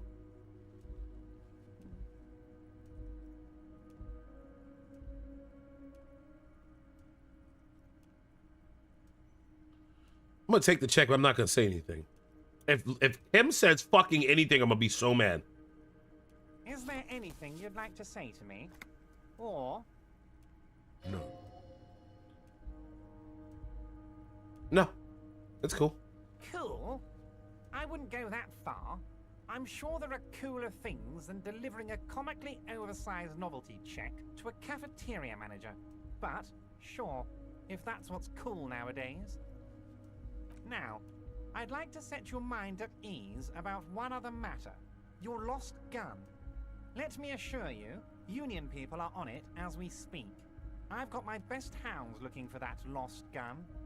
His slug-like lips move, but all you hear is an echo.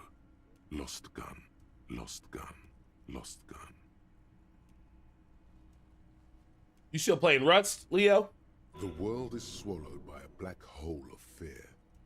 Only 2 words escape its gravitational pull. Lost and gun.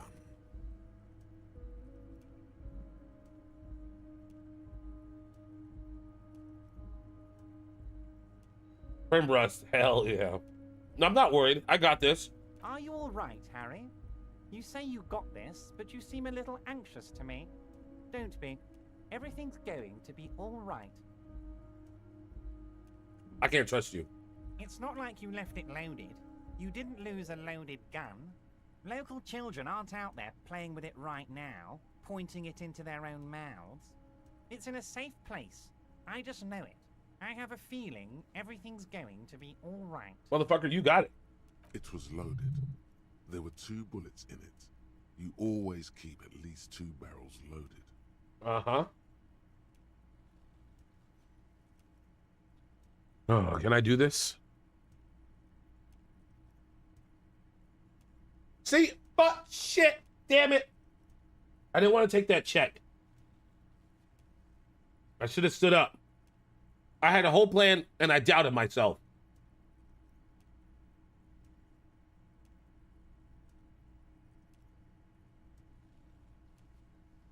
I wish my game crashed, and I could do this all over again. Because I'm not going to save scum. Damn it!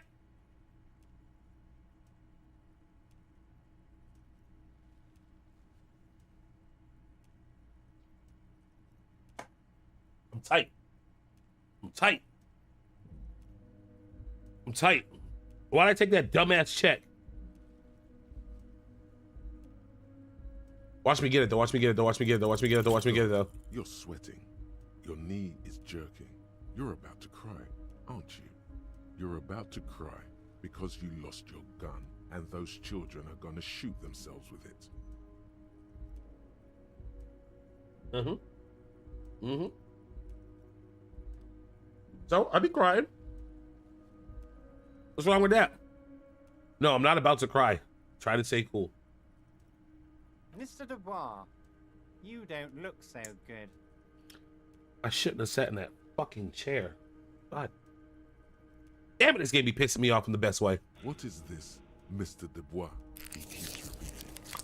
What is he trying to pull here? You need to cool the fuck down. Chill. Mr. Dubois! Mr. Dubois! Harry! I'm in some super.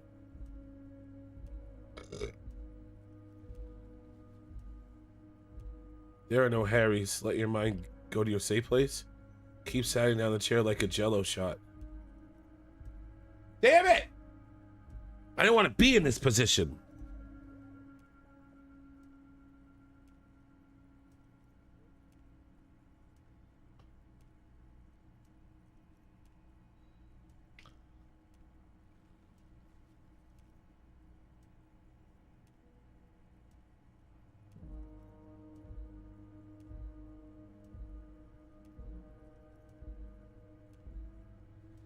While Everard is distracted by your odd behavior, the lieutenant's eyes are mapping everything around you.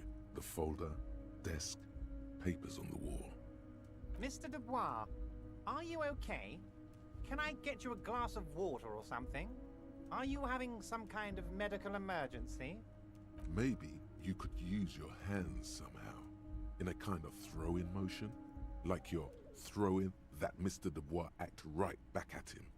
He's Mr. Dubois.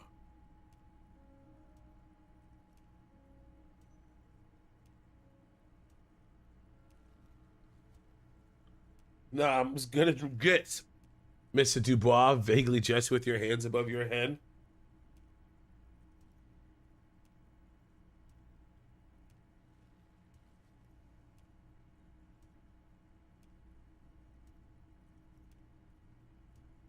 Damn it! I'm not in the position that I want to be in. Slide down the chair. I don't want to slide down the chair. I want to be saying, hey, I'm strong and I'm mentally sound. As good as it gets, Mr. Dubois. No, I'm over here slumped in a chair. He can't even do nothing. I'm not even in a position of power. I'm in a position sitting in an uncomfortable ass chair. I'm dying from sitting in a fucking chair. Help me! Somebody help me! Oh, help me! That's where I'm at right now. I don't know what option to pick because I'm a little peeved at myself. So I'm gonna vaguely gesture with my hands above my head. Don't be dramatic. I can see your condition isn't terminal. What an odd demonstration of... you got me, Harry. I don't even know what. As entertaining as it was, I'm afraid we're wasting our time. And I'm an extremely busy man, as I'm sure you are too. Okay, enough. We are here to ask you some questions pertaining to a murder investigation. Sorry, Kim. Quick, here's your window. Get yourself together and ask him questions. Police officer questions. It is about time to stop embarrassing yourself. Questions will help you regain some of your lost dignity. I'm told the unit is involved in a local drug trade. What? Harry, how could you say that to me? You know I appreciate a joke as much as any Johnny Fat Guy, but I can't take slander. Are you actually investigating this? I am. You've hurt me, Harry. Me, a friend. But you know what? He perks up. I trust you, like I trust all my friends. And I know you'll never talk to me about this again, because you don't want to wound me. So do what you want, and let's change the subject. He's hiding his real reaction beneath courtesy. Thank you for your understanding. We will continue to do what we must. The lieutenant looks him in the eye. You too, Lieutenant. You know, I like you, but you never were my favorite. I'm a Harry guy. I'm Team Harry. What the hell? This ain't Twilight. We gotta be Team Kim and Harry. The hell is he talking about? None taken. Do we have anything else to do here, Harry?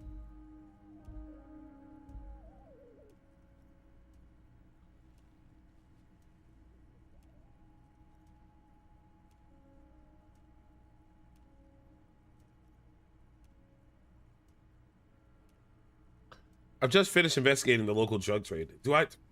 Bro, I'm so confused now. I feel like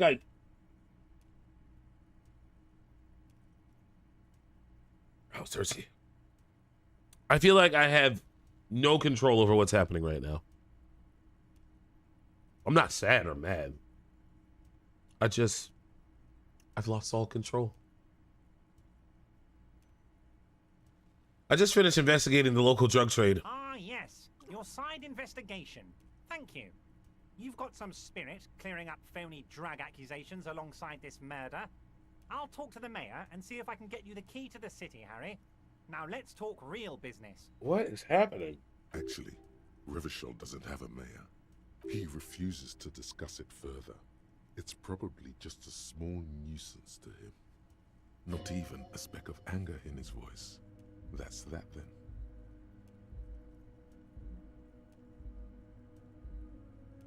Would you help me get a dead body down from a tree? I want to talk about the hanging. Oh, of course. That's your main thing here. That's why you're in Martinez. I know everything that goes on around here, and I would love to discuss it with you. I mean, it's no secret that the lynching is connected to the strike. So much to talk about. Honestly, it's been weighing on me so heavily. I understand you need to interview me. Say nothing. But there's a thing that's been keeping me up at night. I want to talk about the hanging. I mean, if we could just calmly talk, exchange information, we could blow this thing wide open. Yes, that sounds good. Let's do that. The lieutenant says with a slow nod. But I can't think straight with this thing weighing on me. You're police officers, aren't you? I have a crazy idea. You guys are basically door-opening machines, incredibly talented at opening doors.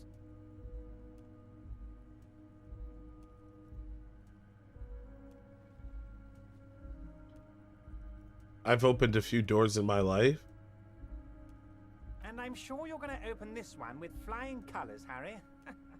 This really is very simple, and there's nothing shady about it. Absolutely shady about it. Stars aligned into a cosmic frown here. He has your fate decided. Bide your time, however, and let the stars continue their course, and that frown shall turn into a smile. Only if you play along.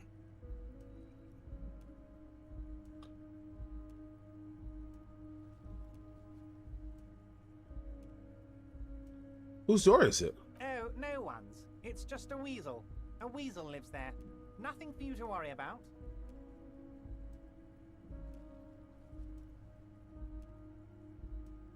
What do you mean by weasel? A loud blabbering weasel. When weasels feel no one is watching, they start acting foolishly. He removes his glasses and rubs his nose. Like this? Just go there, unlock the door, and leave it open. It's been such a burden on me, Harry. I just want this to be over so I can discuss business with you. Damn it, fine. I'll look into it. We need to talk about that murder. Fantastic, my friend. Just let me know when it's done and we can take our friendship to the next level. He flicks his fingers. You can get the key from Manana. He's down by the gates. Manana's like a free agent in the Union. Special operations. Hardened socialist. A real free thinker, too.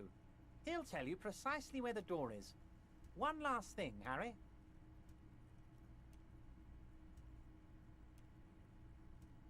He smiles, obviously satisfied with how well he planned it all out. Just open the door. You don't need to go in or anything. I just want that weasel to come home and see the unlocked door.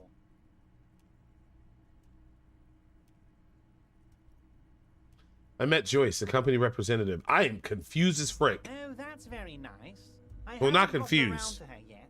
I'm very, very busy, you see. I hope you're getting along. One thing I want to make very clear, Harry, is that this is not some kind of union versus corporation situation. Everyone is just pals here. Just pals? Yes, we're all trying to do what's best for Martinez. Don't feel like you shouldn't work with her just because you and I are such good friends. I'm not a jealous guy. Who the frick is... Whoa, that's so nice of him. Suspiciously nice. What's up, dog? Oh.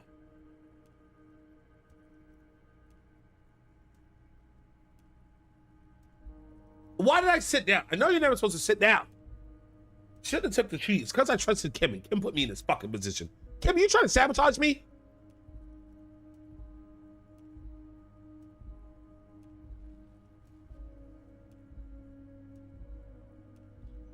Are you sure? Find it a little odd. I'm just a nice guy, Harry. I wouldn't be where I am now if I wasn't nice. Nah. Politics is all about emotions, and I want you to have positive emotions when you think of me. He slammed his hand on the table. So, I mean, he slammed his fist into his hand when he talked about that. What happened to the previous negotiator, Mr. Gumo? What do you mean, Harry? Nothing. I let him go. He made concessions for the company in the previous negotiations. Why would you let an ally like that go? He's an old man, Harry. I wanted him to spend more time with his family. God knows how long he's got left. You called him a midget. Harry, I have little people in my organization. I would never call someone a midget. What is this? Honestly, I'm beginning to think you're a midget, Harry. I'm only kidding, Harry. You're not a midget. No one is. We're pals. I punch him in his jowls. Everett Joy seems to think the union is lowballing her. Yes, yes. Low-balling, of course. This isn't a casino, Harry. Real people, real livelihoods are at stake here. But everything's a casino for those rich types. His expression makes it clear. This is childish and irresponsible behavior. Why haven't you let her in to see you? If she actually wants to see me, she will find a way. Any good negotiator would. And I just don't have anything to discuss with a bad negotiator. He doesn't want to see her. It's as simple as that. Of course, Harry. Let me just assure you one more time. It's perfectly okay to share anything we discuss here with this Joyce. This is a completely transparent organization. I have no interest in what she is doing, but I myself have nothing to hide. Your business is your business, and I respect your privacy. Just remember, my privacy? None of this is secret. I just don't. Tell her about all of it. My brother's picture, my singing swordfish clock. Tell her how overweight I am and how I'm helping you find your lost gun. Tell her about everything. Everett doesn't mind. Oh, he's talking in third person. That's disgusting. It is rather interesting to tell people things about each other, isn't it? It was nice telling him about her right now.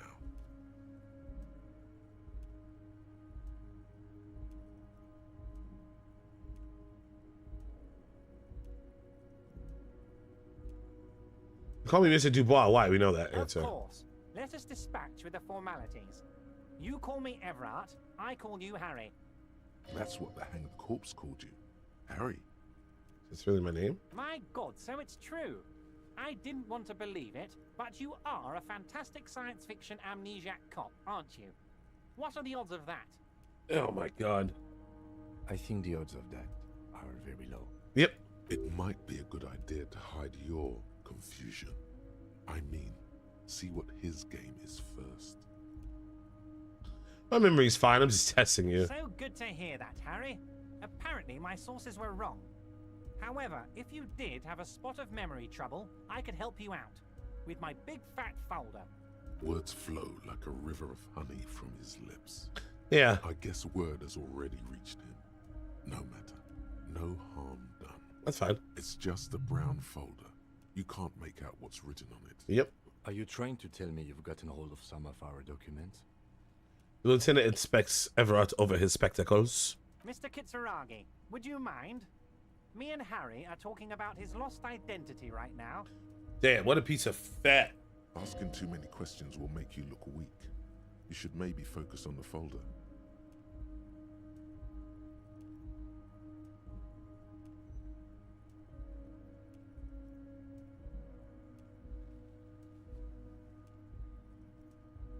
Oh, that's such a risk. And my drama's -1 because of the glasses I'm wearing. I knew that was gonna get my ass in a minute. But it'd only be about 58 or 53 or some bullshit if I had not the glasses on. Where'd you get that folder? Ah, this? My friends in your organization gave it to me, Harry. This translates into, haha, you guys are so corrupt. I find that very suspicious. May I have a look? He's not going to even acknowledge you, Kim. I'm afraid this is meant for union eyes only, Mr. Kitsuragi. I'm sure you understand. Please continue, Harry.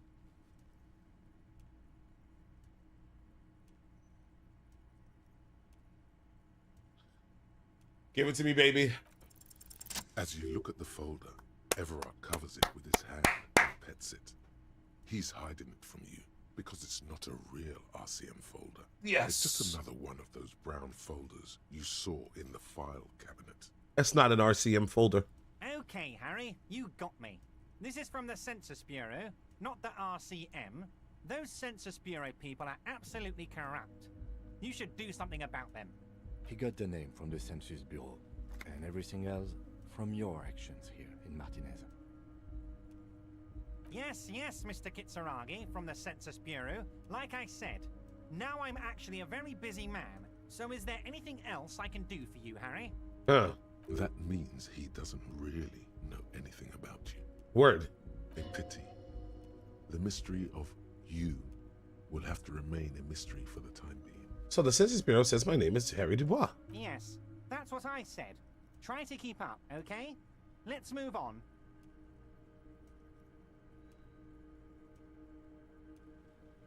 You might have noticed there's one hanging on the tree. I asked him if he could help me with the dead body. Sorry, I talked to Kim. Kim, I'm so sorry, baby.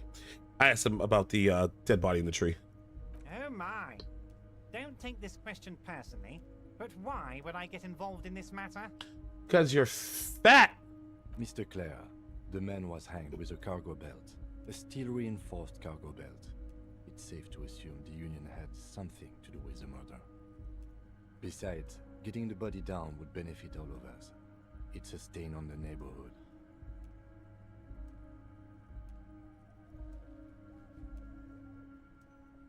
Also, I studied the footprints at the crime scene. Worker boots. I can certainly see how having him up there might start affecting some real estate values. Need some chapstick. But of course, all joking aside, I am going to help you. Oh, you better, mother clucker. Mother clucker. He picks up the handset of a radio phone and to his right, and then clicks a button. Jean-Luc, my boy, I'm sending 2 police officers down. They have a dead body in a tree problem they need help with. Namely, they need it to be taken down. And Jean, please take it easy with the race signs. That's a yes to getting the body down, no to the race signs. He hangs up and turns back on you. Turns back to me. You can find Jean-Luc down at the gates.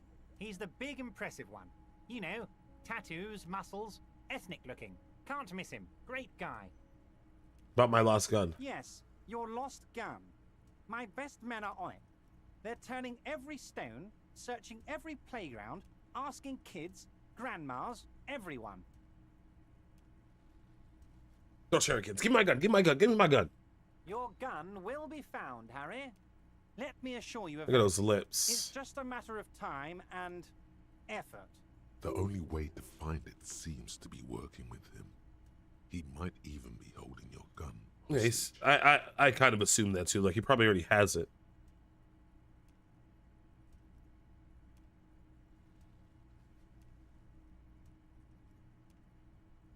Ah yes, Jean-Luc with the great ideas. Which one is Jean-Luc? That's Measurehead? That is Measurehead, right? Yeah, no to the race science. I have to deal with Jean-Luc. Right? Is that Measurehead?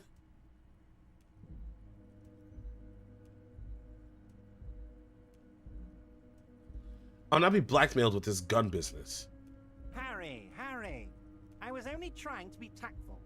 A lost gun is a dangerous thing. I can't have it around in my neighborhood. I want to slap him in his face. Kids could be playing gun roulette with it as we speak. Teenage gangs could be arming themselves. Get a hold of yourself, Harry. I assure you we are working on locating the missing sidearm as well. The lieutenant is concerned about the lost gun and feels that the fact you haven't prioritized looking for it is unfortunate, if inevitable, and doesn't put the RCM in a good light. Excellent, Mr. Kitsuragi. That's excellent news. Looks like we have a friendly gun-finding competition on our hands. You gonna ask me how I got in, fatso? Honestly, I'm just relieved you didn't get a hernia. A man your age?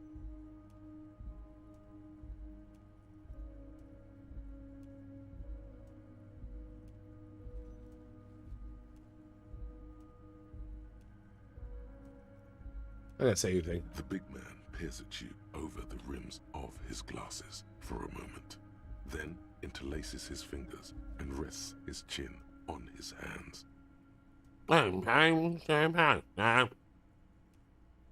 Anyway, I assure you, I am a very well-informed man. All right, I'm gonna leave now, but we might talk again later. You need this to get in and out through the gate. Pulls out a plastic card. Great. Wouldn't want to get stuck in here. Here, you're one of us now.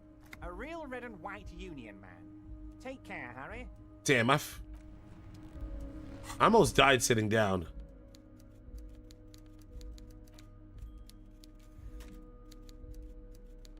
This 2 by 50 centimeter check looks like it's meant to be handed over ceremoniously on a gala-like event. It's supposedly exchanged for 25 real at your local credit store. Below the number, careful hand has written on the words, Constable's Rent. All of it. No, worthless in a pawn shop.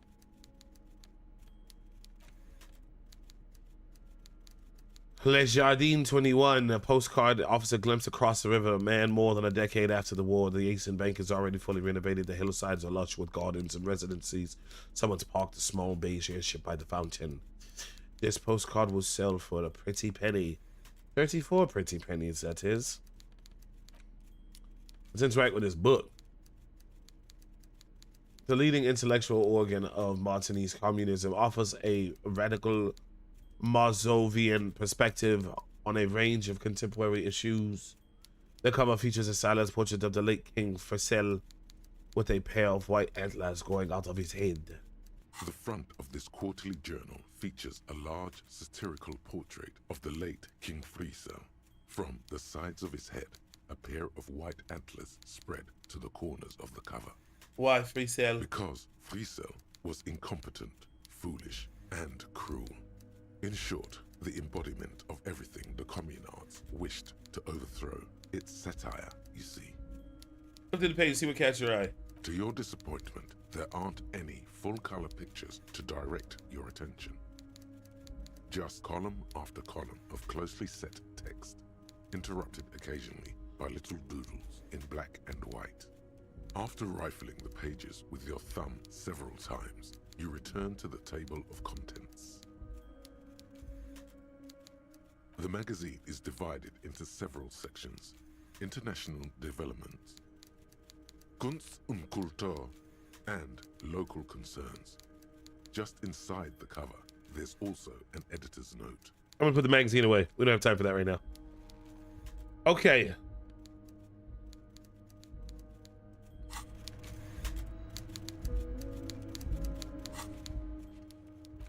Open the apartment door for Everard. Everard asks you to open the basement door behind the greenhouse in the backyard to intimidate the occupant. Do what you have to do. Everard has promised to give you info on the case in return. Get the key to the weasel's door from Mignana. Getting the body down. Go to the measure head. Yep, it is measure head.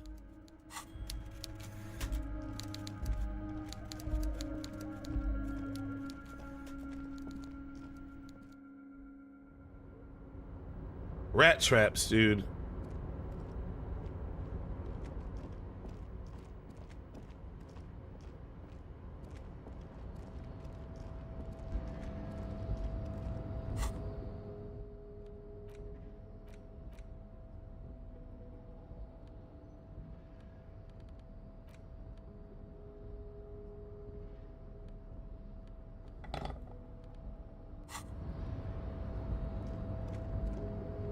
Yeah, it just hit me. I'm like, I could just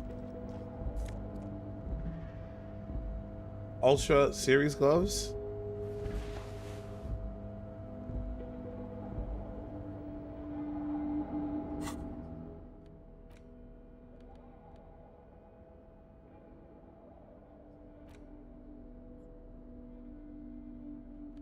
For ultimate performance fishing, these fallen Ultra Series gloves come fingerless with a grippy pattern covering the palms.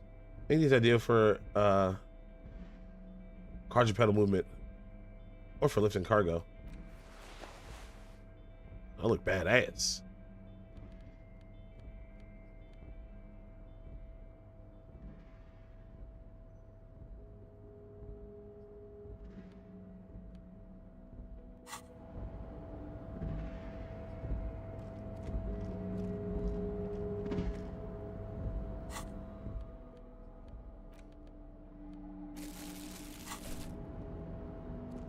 Keep these in my hand for now. See if anything else I can find to open. Pry open. You know what I'm saying?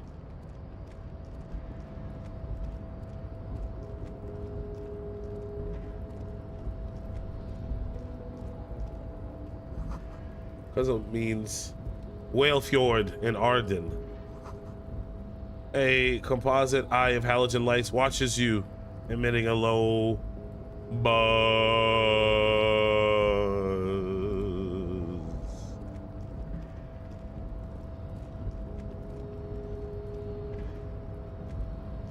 A rusting control panel with set marsh. On. Arrête. With a loud grind, the crane shifts overhead, moving a massive metal container through the air.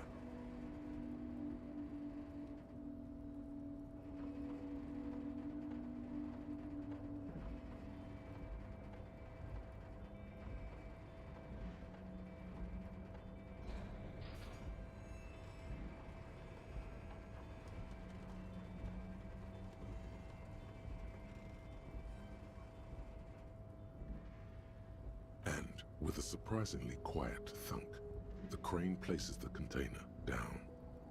This crane was built with a purpose, which has now been fulfilled. To move this container. What's inside the container? You can say. All you know is, it's special. I can't see how that was worth the wreckers, except for seeing the crane in action, which I admit was satisfying. Well, what if we find something murderous in there? Before you stands a cargo container, just one of many in the yard. Lieutenant, I think there's something special about this container. You do? Because I don't. What? Why not? There are a million containers here. Why are you fixating on this one?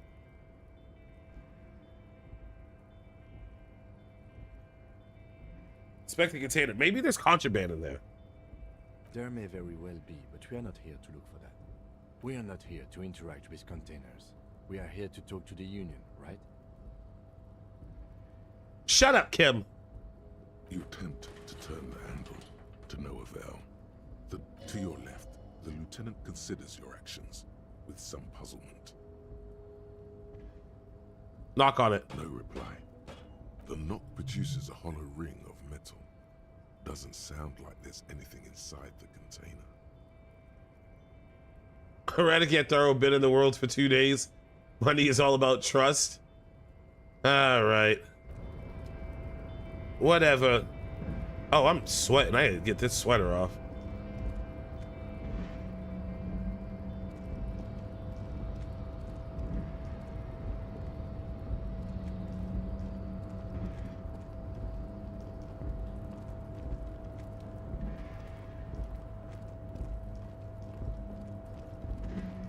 Wait, what's this way? Did I go all the way this way?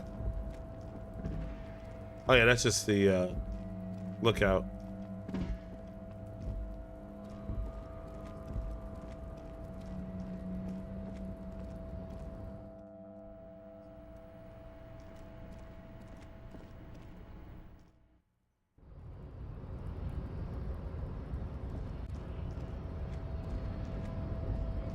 All right, I don't want to talk to Measurehead yet. Frick that dingo, but now we got a shortcut. So, how'd you like our harbor? You've been in there, he means. Talked to the boss man too, probably. Labor Utopia. It's but a rest area on the path leading across open plains. I gotta change my shirt. I'm sweating. Harry look like a real G. I'm out here, dog, with the gloves. I got the crowbar. I'm about to beat somebody's ass. Mostly just look for free stuff. Right. You talk to the boss, eye to eye, like men of the plain. If you have any more questions, I'm set to talk. Everyone said you have a key to a door. A key, huh? What door is this key supposed to open? Said it belonged to a weasel. Oh, say no more. I got you. Taps it. Wait, did I just do the wrong one? Private Eye? What's that? That's not like, you know, that's what does it have on the side? Like, oh, I got you. A little I got that key right here. And let me tell you, it's mighty good of you to help us out during the strike. Working class solidarity, as they say.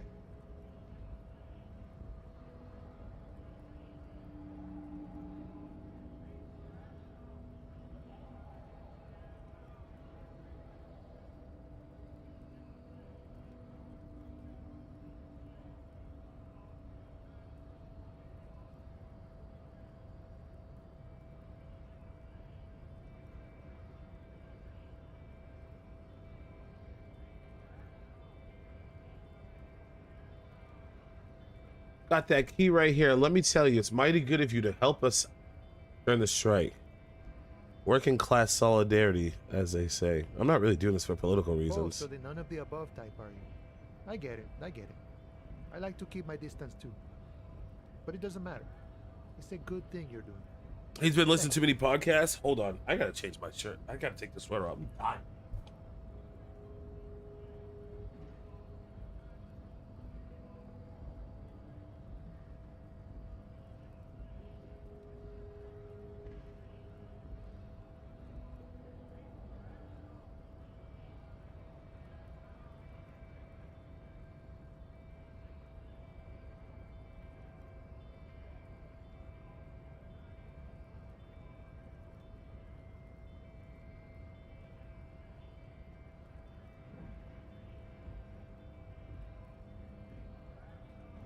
All right.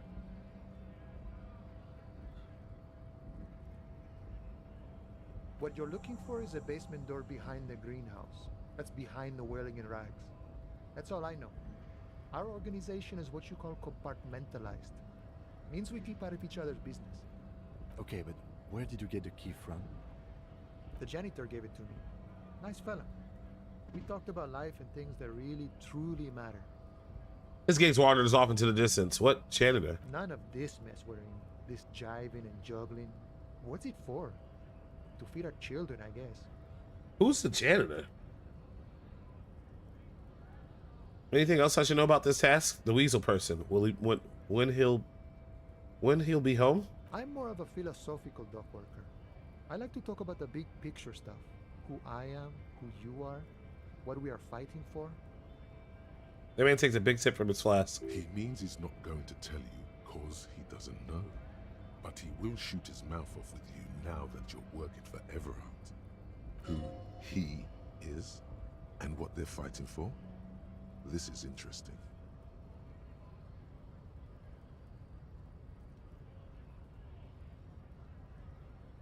Actually, do you know anything about the Hardy Boys? Los Ardis? They're an independent militant group. A bit too high-strung, but it comes with the responsibility. They're sort of like you. Preserve the rule of law and all that. Except it's Everard's law. But really, they're just like you. Okay. Is he actually comparing you, an officer of the law, to some neighborhood vigilantes? But I also don't remember who I am, so I guess I'm a piece of shit. Come on. He's just trying to keep the peace. Let it go. The man whispers a jaunty tune. A coastal breeze ruffles his hair. Why are you striking? We're negotiating our share. Your share? Hey. He seems sweet with himself. Wait, so not wages or pensions or... This stuff, they already covered. Shouldn't you be grateful then? It's a lot more than most people have here. At least you've got the benefits. That's something.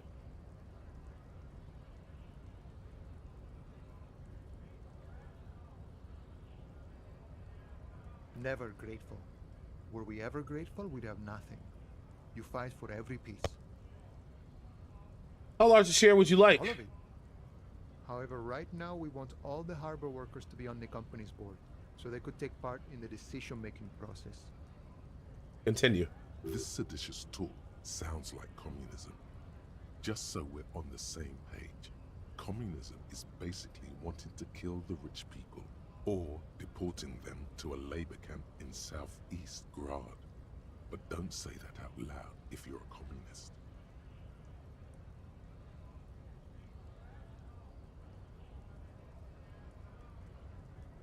Are you a communist? No. I don't think I'm a communist. Seeing something of value and saying I want it all to myself is a much older and simpler notion. No science to it at all. Even a weak child can think it. The only things holding someone back are I can't and I shouldn't. You shouldn't take what's not yours. Then how can anything ever be mine? But that's okay. We don't have to agree. The prairie is wide enough for all of us. What can you tell me about the boss man? I think it's best you make up your own mind now that you've met him. In my eyes, he is a capable organizer and a decent businessman. I guess you're right, I He's should. probably in his container at the harbor. So head right on in there. Seem to have spent a lot of time thinking about the political situation. Sure, I've had the necessary free time. Fortunately, there's always time. The look in his brown eyes conjures up an understanding. For him, having command of his time is the most important thing. It all comes together now. The way he speaks about scabs, his general attitude. He's a follower of a 500-year-old Franco-Nigerian Boyadero code, itself an appropriation of Vespertine cool. That of a noble peasant or a traveling herdsman. True to yourself, independent in your actions, loyal to your friends. Doesn't sound that cool. Sounds antiquated, obsolete. Passe. It's not disco. The man sits on the railing, his hands reaching far and wide. Good talking to you. What's this? We're getting reports of normal, reasonable, temperate political opinions somewhere in Martinez.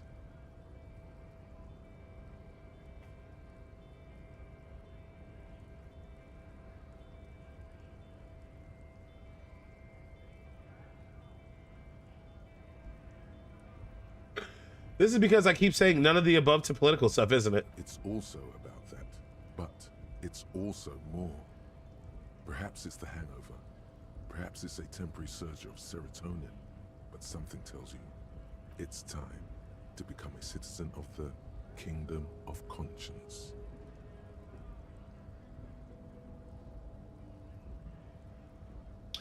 First, where is this Kingdom of Conscience? It is not a place.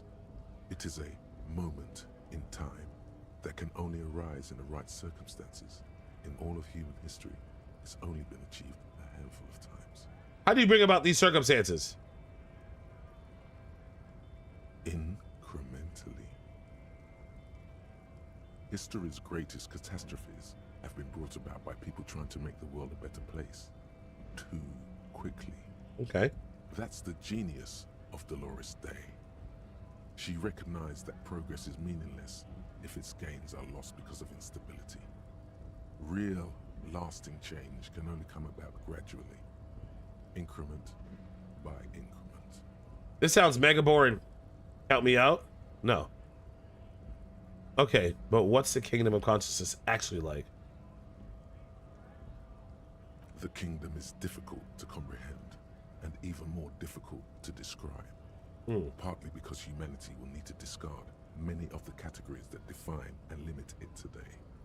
The Kingdom of Conscience is post-capitalist, post-national. It's also post-industrial, post-ideological, and even post-sexual.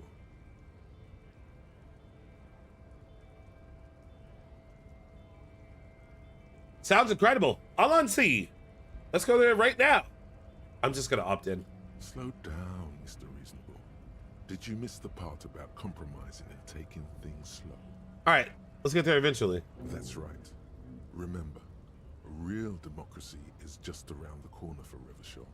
When that real democracy kicks in, a long time from now, we are all going to be so much happier. I don't even know what I just signed up for.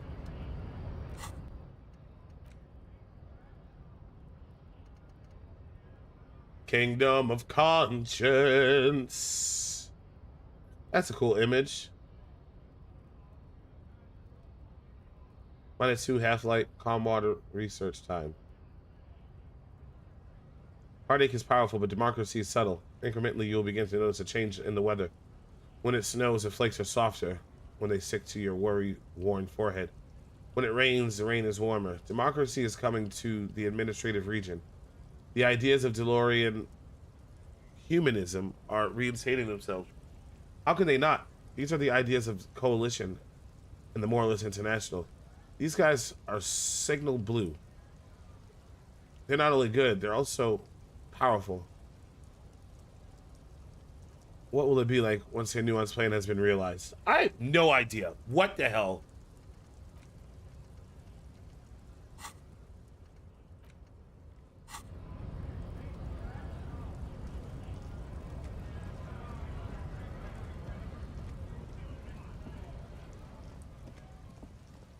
All right, got about 2 hours before, where's Kim? About 2 hours before it's time to go to sleep.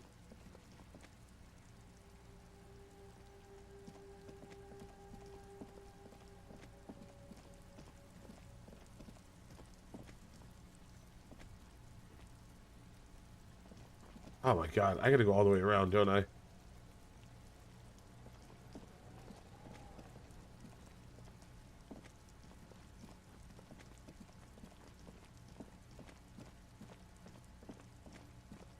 Oh yeah, let me make sure I hold tab so I can make sure I see anything I can pry open with my pry bar open bar.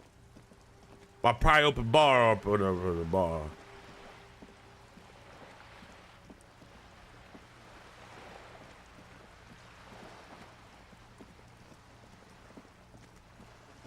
If it's pryable, I got a bar to open it.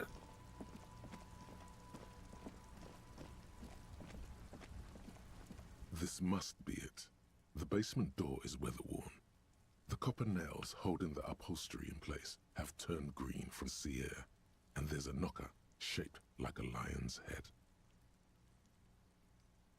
Use Mignana's key to open the door.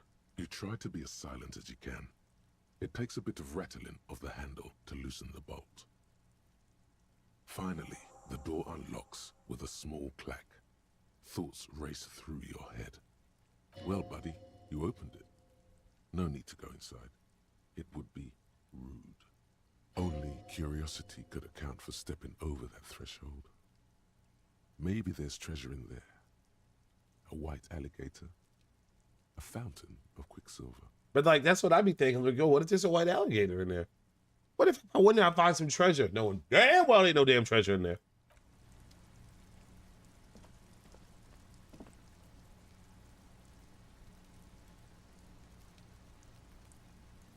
All right, I gotta go tell fat ass that I did it.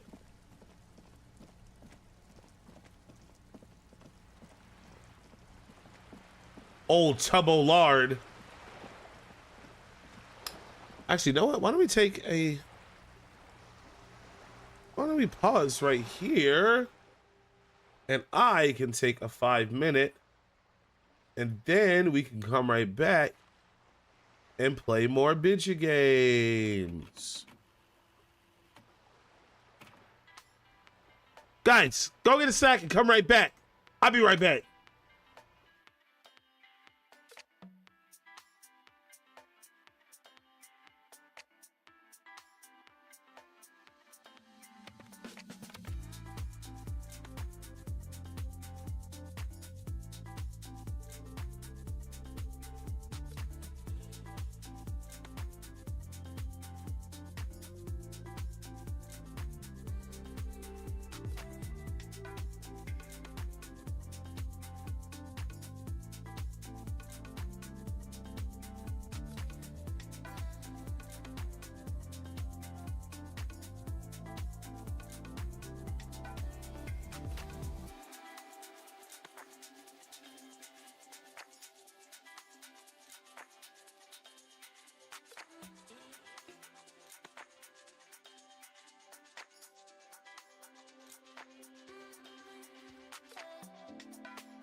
Welcome.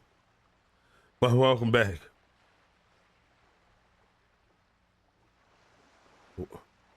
Welcome back to the game. Welcome back to the game. Welcome back. Back in the game. We back. All right. All right, we gotta go tell, and of course now I'm cold again. We gotta go tell Fatso about our deed.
Mr. Dubois, a pleasure as always. You don't have to sit down this time, since you've already sat on that chair. What the fudge, dude? What's in that container outside your office? My dear Harry, there are literally millions of containers in this harbor. I couldn't possibly remember what's in all of them. There's something special about it. It was attached to the Cavelsund crane. Harry, you smooth-talking son of a bitch. Time is a precious resource, and I don't have enough of it to count containers with you. Smooth talking. Maybe that's the way to go about opening the container. You should at least try convincing it. What is wrong with me? I opened the door, you asked me, can we discuss the murder now? I'm very glad to hear that, Harry. One question. You didn't actually happen to stumble in and see what's inside the apartment, did you? There is no way to sway this man in any direction. He is unsuggestible and unswayable. Just tell the truth. The deal wasn't for me to go inside, so I didn't. You're right, Harry. You only had to unlock the door, which you did. So we're all good here.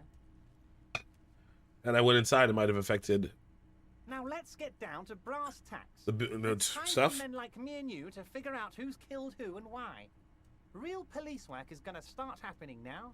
I promise you, Harry, this is gonna be good. I've heard about a connection between the lynching and the strike. I'd like to hear what you know about it. By now, I'm sure you've figured out who the dead man was working for. The bad guys. Wild Pines. Sent to scare us. Another violent measure of the top hats against us flatcaps. I'm listening. Harry, this strike is the culmination of many, many mistakes made by the Wild Pines group. They tried to shut the strike down by sending in armed mercenaries. Continue. You mean our victim? Yes. A security contractor? Can you imagine that? Workers standing in peaceful protest, united in the spirit of fellowship, and they send hired killers to mow us down with machine gun fire? He performs a motion as if spraying bullets from a machine gun. That's exactly what he did. I'm talking beasts, hardened killers from proxy wars in Yisut, Semenine, Saramaritsa, you name it, they've done it. Raping, killing, burning villages, killing little children for the Senorita Pineapple Company, Harry. Chiquita Banana? Everything they did there, they brought over here. They want to turn Revachol into a third world slum. Honestly, the only thing they didn't do is kill the village elephant.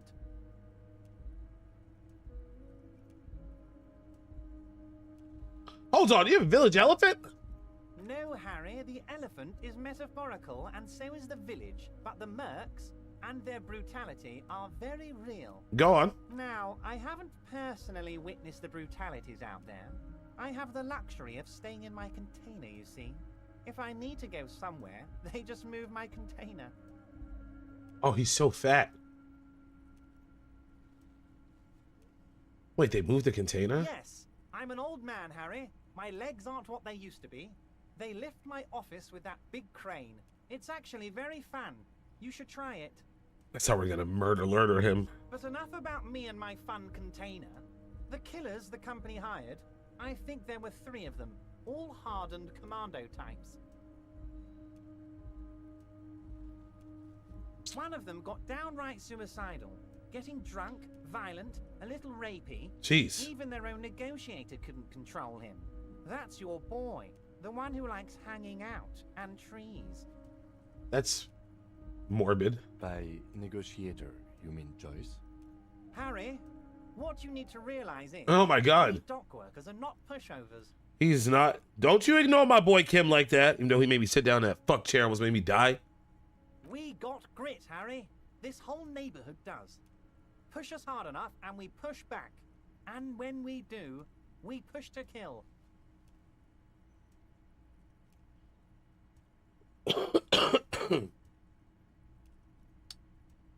Got good, Harry. This whole neighborhood. Wait, the whole neighborhood isn't on it? Potentially, Harry. Potentially.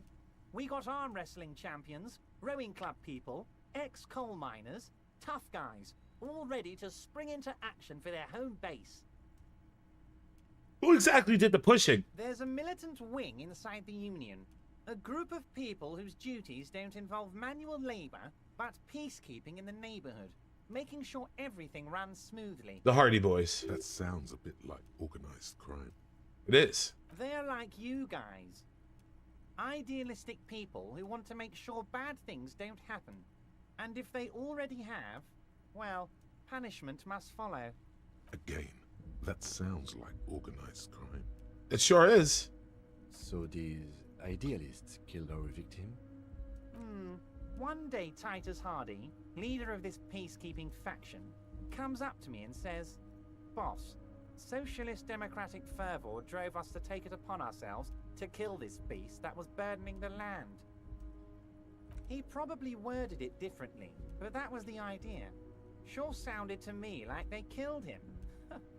I gave them 2 weeks paid leave and told them to lay low to avoid retaliation. Aren't you worried we might arrest them for this? Oh, I'm not at all worried about that. These are not the kind of men who get arrested. They're Martinez boys, tough and gritty. I'd like to see the man who takes them in. Besides, I sent my lawyer girl to look after them. If he's just boasting, then it sure doesn't feel like that to you. He's not worried.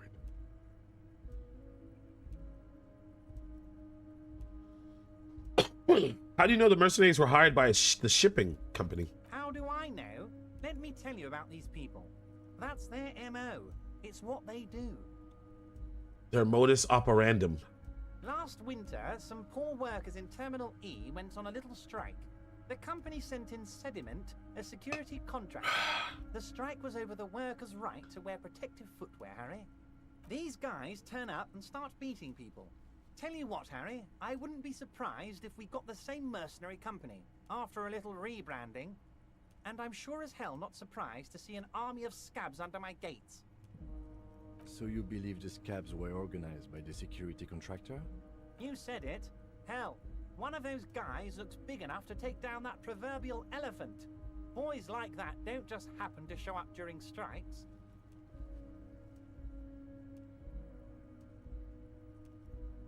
The name of the company is Krenel this time. It might have been Sediment before. Of course. You're always one step ahead of me, Harry. I'm no genius. I'm in this position because people like me. The remaining mercenaries are organizing a tribunal to take out the Hardys. Take on the Hardys. Tribunal? That sounds serious, He Harry. appears aghast. We Union men should be shitting ourselves. I wish you hadn't told me that. I'm gonna lose sleep over this. Let's change the subject. He's clearly happy about the tribunal. You don't seem too worried about it. Oh, Harry, what do I really think about the tribunal? You're trying to climb to second base with old Everard before you've even courted him properly. He wants you to do more things for him before. You mentioned a lawyer girl. Oh, Liz is a bright one. I paid for that law degree myself, thinking it'll probably turn her all fancy. But hell, Harry, she came back a firebrand socialist. Sometimes she scares me with her zeal. Tell me about this Titus Hardy. Tell me about Titus Hardy and his crew. Oh, they are simply fine young men, all 7 of them. Exemplary union members. There's 8 always of them. working to advance 8. their position in the local socialist democratic See movement. the 8? Whoop, Core that's members. 8. That's 8. Not 7. 8. Oop. 8, not 7. Old Theo used to run them, but things really kicked into gear when Titus took the reins and named the group after himself. Gotta love his initiative. Interesting. Who's second in command? Who's second in command? They're almost all of them great guys, born leaders. Whatever happened, I'm sure they only had the best interests of Martinez and Revachol in mind. Work with them. Hell, interview them. But don't fight them. They really are just like you. Men who like beer, women, and some order on the streets. No. Gross. Women. Ugh. Everett, I met these hardies. Can you ask them to cooperate with me? But of course, it's the least I can do for my good friend Harry. I'll do it right after we've concluded this talk. You can now go and tell Titus about this. See what he has to say. Also, Harry, here's 5 real.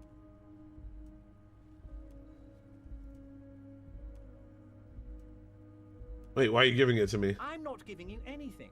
I'm just holding out 5 real. Needless to say, this is another move. Don't take it. I know, I should have took the first fucking money. I don't need it. I only wanted you to help me with the Hardy Boys. No, I wasn't offering it to you, just holding it out there.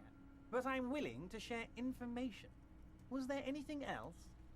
Good talk. Let's conclude for now. Was it a good talk? I'm not sure we made much headway here. I was hoping we'd bust the case wide open. Heck, I even wanted to tell you what I really want to achieve with the strike. I hate this guy. I don't know what happened, Harry. I wanted you to feel like Mr. Martinez. And of course, I also wanted you to find your gun. But it's like I can't completely trust you. Yet. Yet. Yes, Harry. It's like I can't fully trust you if you're not a man of the left. I want to, but I just can't. Man of the left. A man of the left. So you have to be a social democrat. He's been hurt too much in the past by men who aren't social democrats.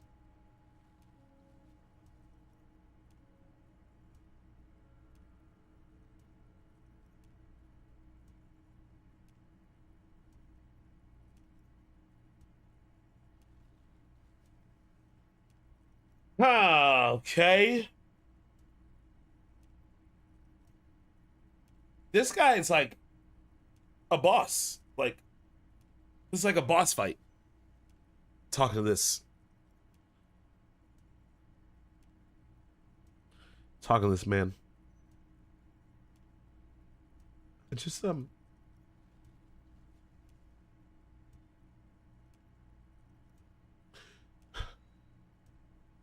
he's so corrupt. And I just want my goddamn gun back. And he won't give it to me. Won't give it to me. I'm more left than you are. You fuck biche. You fuck biche. You're saying it, but I don't believe you. You know how it is. Company snitches, agent provocateurs everywhere. I'm barricaded in this fortress of mine, and I need to get a message out. Will you help me? And what would this entail? Yeah, thank you, Kim. You should talk more often. Once again, I require nothing unethical or illegal of you. You just need to get 2 little signatures on this piece of paper, and then mail it to my accountant in La Delta. Man needs a crane to move. Something tells me he'd be an easy boss fight. He's no fat man. He's not on skates friggin' putting bombs down. He just sits in a crane. The crane picks its fat ass up, and his fat's going like boop, boop, boop, boop, boop, boop, boop, boop. Harry's heart. Exactly. My own boss fight is my endurance. I should probably level up my endurance at least once. I'm running out of health items. Kim, what do you think of this? It depends. I don't think what we just got from Mr. Clare was very useful. But he thinks it's your call. As I said, it weighs on me heavily. But once we get really talking, Well, I'm gonna hand you the keys to Martinez, and maybe even help you figure out who's behind this killing. I know who fucking did it. He's saying as little as possible, as vaguely as he can, deliberately omitting things. What are the signatures for? I'm glad you asked, Harry. The Union is going to build a modern youth center in Martinez. It will be righteous. We're gonna get those teenagers off drugs and on roller skates. Sounds corrupt to me. There's a nameless little street on the coast with some old houses around it. Most people have already signed. I just need 2 more signatures to get this mission off the ground, Harry. Where is this place exactly? On the coast, Harry, across the canal. There's a cul-de-sac there, a little village they're calling it. A gloomy place. You'll find it. I trust your detective skills, Harry. What will happen to the current occupants? They are just gonna have to deal with the construction noise for 6 months, and then they'll be living like kings. Right next to a fancy new youth center designed by the best architects from Stella Marie. Stella Montes. Oh yeah, a youth center that they're not going to afford. They're not going to be able. It's going to be priced out of them being able to go there. The zoning is going to displace a bunch of the residents. The noise is going to keep the residents up. This is all terrible idea. This guy doesn't understand that kids like Kuno can't be fixed. You know why? Because Kuno doesn't fucking care. That's why that's my boy. I don't want him to be on. I'm going to keep him on drugs. I'm going to keep him on drugs. Let's be real. But that's my boy. And I need to level up my empathy so I can understand what the fuck wrong with Kuno. Because he doesn't fucking care. Is he absolutely sure the tenants won't be thrown out in the street? Are you 100% sure that no one's going to end up homeless? Am I? Harry, these people, Martinez is the most important thing in my life. I would never let anything bad happen to them. That didn't answer my fucking question. We're gonna build a youth center there. The value of their properties goes up and kids have a place to play in. I'm looking out for these people, not pulling the rug from under them, Harry. I'm looking out for all of Martinez, not just the harbor. He means it. He means it? Fine. If I happen to be there, I can ask him. You bring joy to my heart, Harry. Such a pleasure to be working with you. Here. I take the white envelope and I shove it in my ass. You need to get signatures from Isabel Sadie and Lillian Carter. The cul-de-sac is right past the pawn shop and across the canal.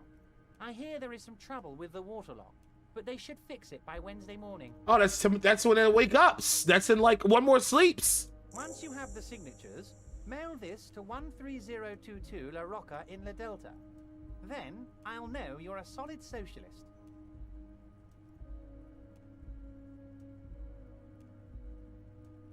I'm gonna take a leave now. Debarder?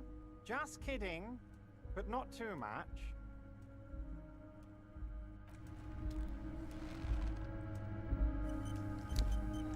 Oh, you know what? That's a good idea.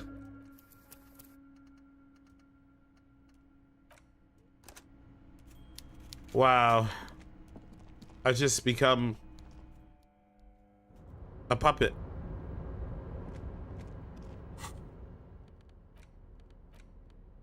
A white envelope with the stamp attached to the upper right corner handed to you by Everett Clare. Inside are some legal documents with 2 names printed on them, Isabel Sadie and Lillian Carter. Both signatures are required. Take the legal documents out of the envelope. A 12 to 40 month construction period and the zoning plan in the addendum. He said 6 months, my butt crack. Good logic. Okay, I gotta get some good logic. Look at the zoning plan. The youth center cuts into the ocean like the bow of some great modern ship. Apparently, it's going to cover most, if not all, of the street and the square between the existing houses. It's 3 stories tall. It's going to be awfully close to the already existing buildings, almost wall to wall, practically integrating them into the youth center. This is either an ominous or cool architectural choice. Hard to say. My money is on cool. Looks like a cubic pyrite. I lost a point on the roll because I thought it was a cool cubic pyrite. That's funny. Kim, what do you think of this? I'm no property lawyer, but it looks fine. I like the print size. They're not selling or leasing anything. It's not a perfect solution, but... He shrugs. How else are you going to build something? It's always inconvenient to build things, and citizens inevitably have disagreements over such construction projects. But there's no other way.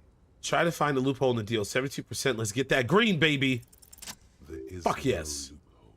The simple truth is, the current residents are going to lose their street access, and for the next 12 to 40 months, their lives will be dominated by constant construction noise right next door.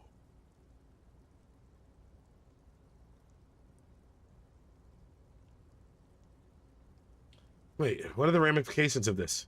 Once the construction starts, it'll probably take a few months, a year maybe, for even the most stubborn occupants to get tired of living like this. After that, they'll sell their property for cheap and move out. Look, Kim, point to the photocopy. These people are going to have to move away. Can we do something about this? I should have seen it. Lieutenant frowns as he reads over the document again. Evrard probably has eyes on us, but we could try to get other people to sign this instead of those listed. Or you could forge their signatures yourself. By the time he finds out, we'll already be gone. However, we'll need access to the coast before we do anything. Evrard won't believe you got villager signatures if you can't even get to the village. You can try a forgery as soon as we can cross the waterlock. Alright, let's put that back away. I knew it. I knew he was too good to be true. You little bitch. You little bitch. You little bitch.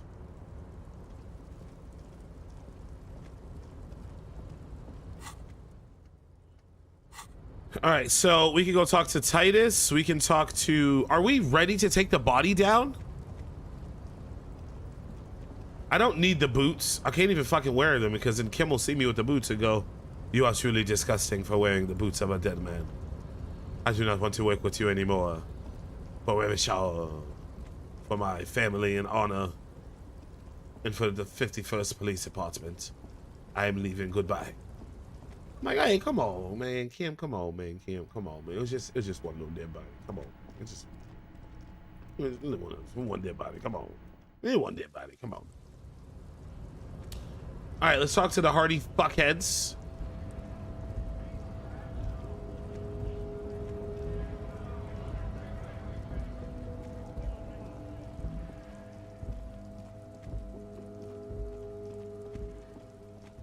We made some solid progress.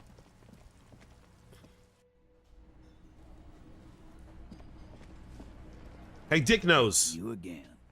What is it?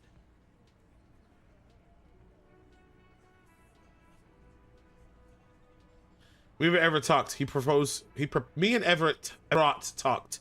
He promised you'd cooperate. Oh, so you went and talked to my mommy, and now she's making me play with you. Is that it, lawman?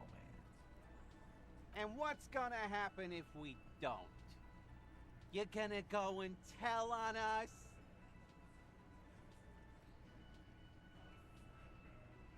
Why don't you push me some more and find out, Gimp? They ain't gonna get arrested though.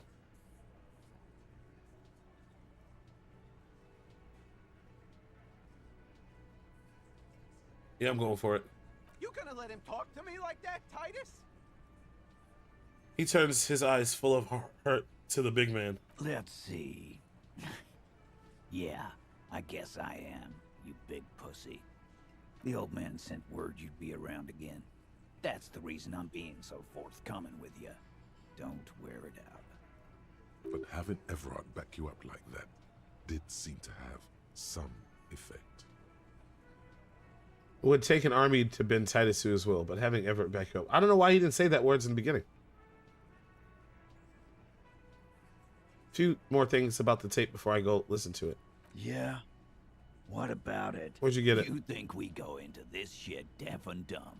You RCM aren't the only ones who know how to bug people.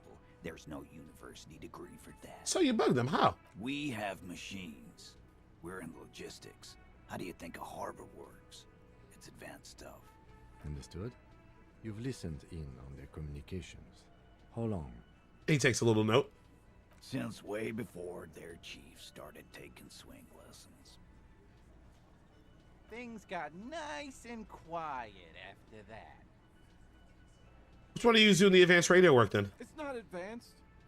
You just hold up in a coop all day, writing down what they say. It gets hot as hell in there. He wheezing. Don't put yourself down, Angus. It's important work.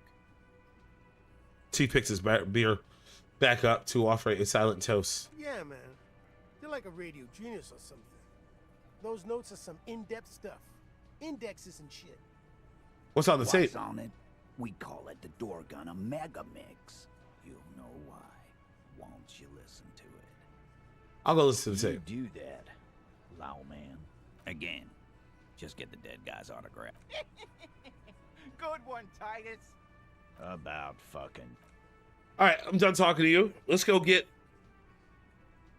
the most racist man in all Revachol. Quick save it. Oh, let me see if I can give him this stipend. Oh, wait, who's that? That's a new person.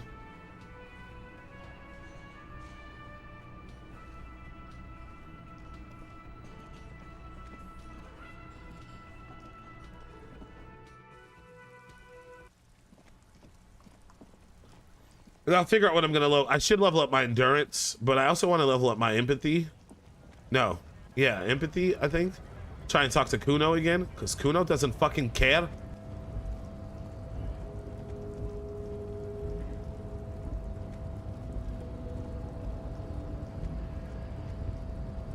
Your race descent has only worsened since I last saw you. You have really let yourself go. Have I told you you helped us get the body down from the tree? So it was. You surmounted the harbor wall in a display of athletic prowess to reach my superior. Then had him give me an order. I salute your cunning, and I will remove the body from the tree with my bare hands. This game is yo. What up, Wick? This game is incredible. You're so noble, Measurehead. Oh, look, he's like she's in the background. She's like, we'll touch his pee-pee later. He's like, yes, you will strain my fluids. And out of my 3 women, 2 of them are smoking. There's a but. So noble, Measurehead, but. But while I am gone, someone must stand guard on the breach. That someone needs to be you. Both of you. He looks at the lieutenant and myself. That would mean you're openly showing the people that you're taking the Union's side. Lieutenant, what if we don't want to do that? This is the uncomfortable result of not taking it on ourselves. I can live with a compromise. Never ask the super racist the race of his girlfriend. Never ask the supremacist the race of his girlfriend. What race is your girlfriend? Only the superior kind. The one of pure blood and inbreeding incest. Listen to your little friend. He is wise in his childlike way. His mysterious race may yet prove fierce competition to my heroic haplogroup. What the? Okay then. Go on. Babe, see that they stay here the whole time.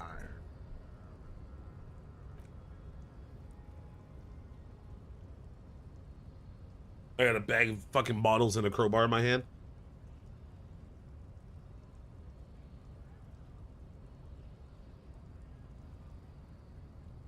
The woman's gaze follows Measurehead as he leaves. So, you guys are like cops or something? Why are you with Measurehead, dummy? Look at him. His craniometric perfection. Are you cops or what? Yeah. Yeah, we are the law around here. Cool. I like men with guns and power.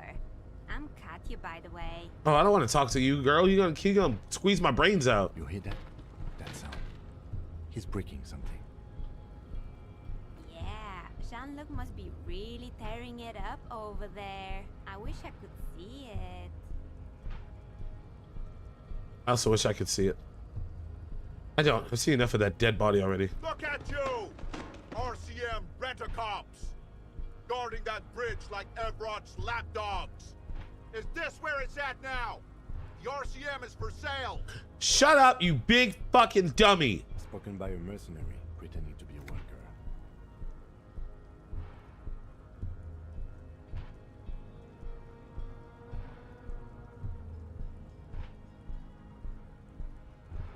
That's none of your business.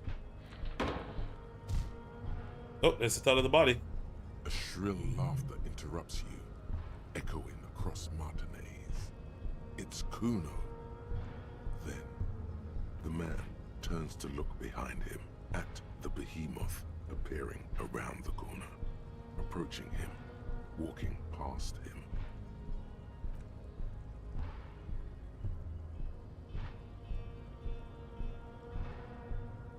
He isn't wearing a shirt. The corpse has been removed from the tree. Stand down and congratulate yourself. You have sided with Ray's victory today. There's been no side choosing. We did what we had to do to keep order. And what you had to do was to become a Union man for all to see. All right, I'm done with you. Kim, go to the yard and see what mission had accomplished. Kim, our wiener still swing though. Our wiener still swing though. What's an animal that starts with the letter F? What's an animal that starts with the letter F? A ferret?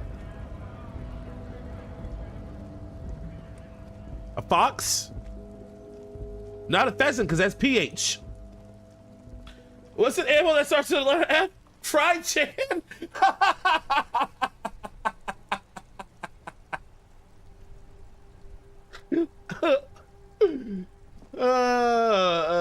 Yo. Is that a video of like a bunch of kids? Oh, Kuno. What's the matter, Kuno? How did he get him down? Oh, he just broke the fucking tree. Speed train, Kuno, leaving station. You missed a good show before. A kid came by and completely fucked the tree to pieces. He fucked the tree up! Fucked it good! It was porno! Shut up! Did I send you that video, Wick? By the way, Kipt is a racial slur.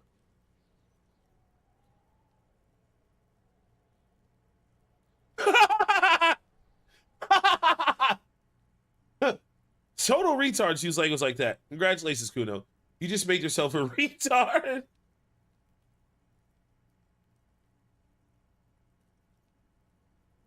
Oh, I want to say this one, though. I want to say this one.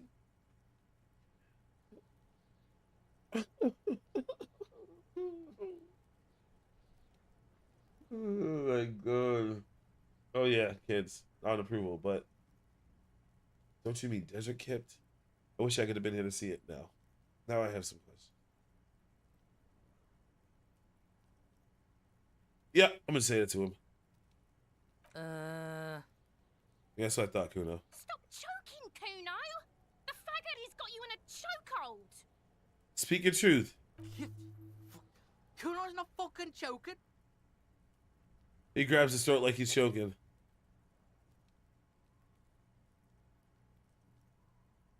All right. Simmer down. I think we all learned our lesson. He's gonna clap back. Chokes you out there. Serves you right for using reactionary shit.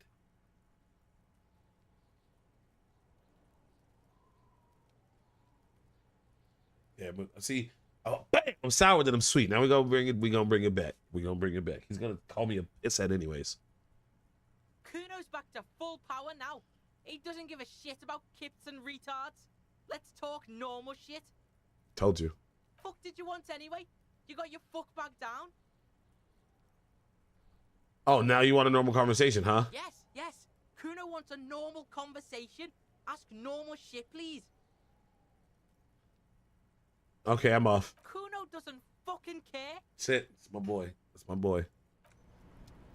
Okay. How did he... What, did he climb up the tree and break it?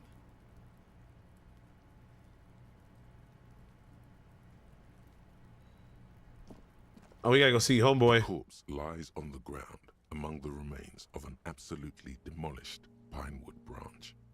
It's gently laid on one side. Well, it's down. Celebrate in a more reserved manner. Mr. Measurehead has done a good job. Nothing Oh, is 2 level ups. too broken or compromised. The victim is ready for a field autopsy. Field autopsy? Yes. 1. Investigation of the scene. 2. Initial examination of the victim. 3. Field autopsy. 4. Transportation of the body to the morgue. We are on number 3. The RCM's 4-phase murder scene processing manual. The fuck are they on about? Cop's gonna cut his shit up.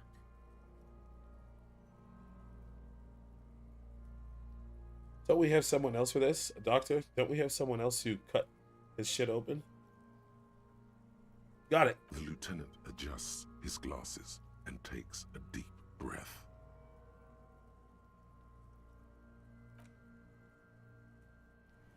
We're not to do this yet. We're gonna go talk to the man before it gets too late.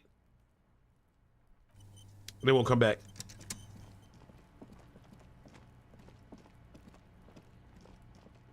I got 2 level ups too. Maybe... I'm almost certain I have 2. Alright, cool. I think maybe we'll use 1 point to get an extra...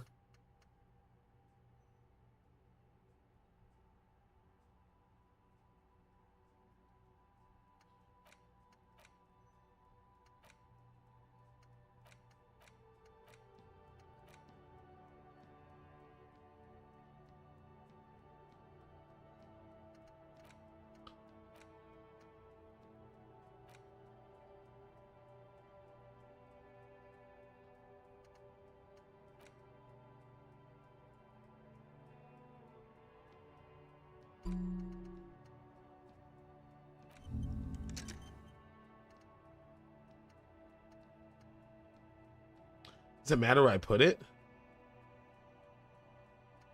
I love that. That looks cool as shit.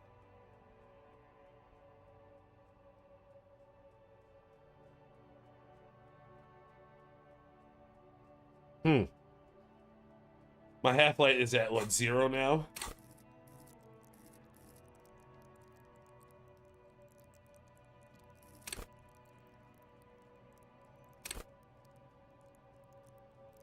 Special fear of your own shadow.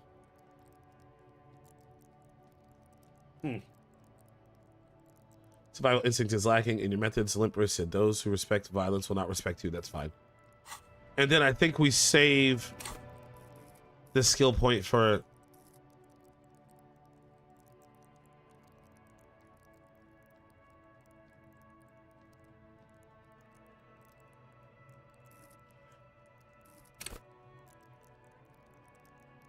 maybe endurance. We'll wait. We'll wait and see.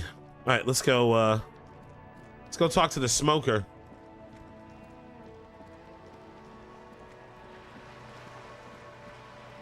Cause he's a joker.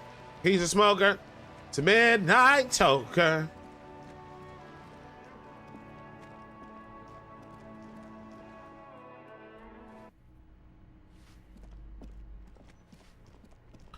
Anything else I can pry open?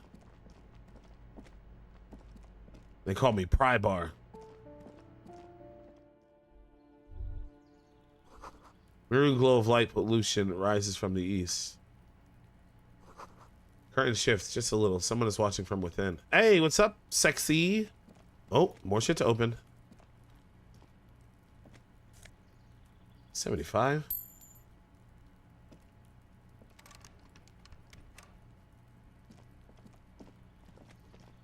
Hey, boy. Gendarmerie, you found me. I need my sweater again. The young man on the balcony gives you a bright smile before taking another drag from his cigarette. His slender figure is backlit by city lights, its distant streets and motorways flashing like diamonds. It feels like a Friday. He seems to be in a good mood tonight.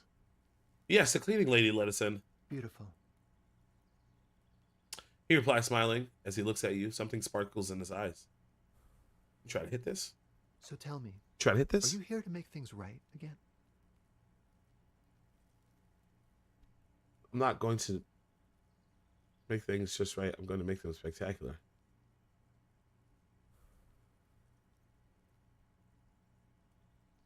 Beautiful.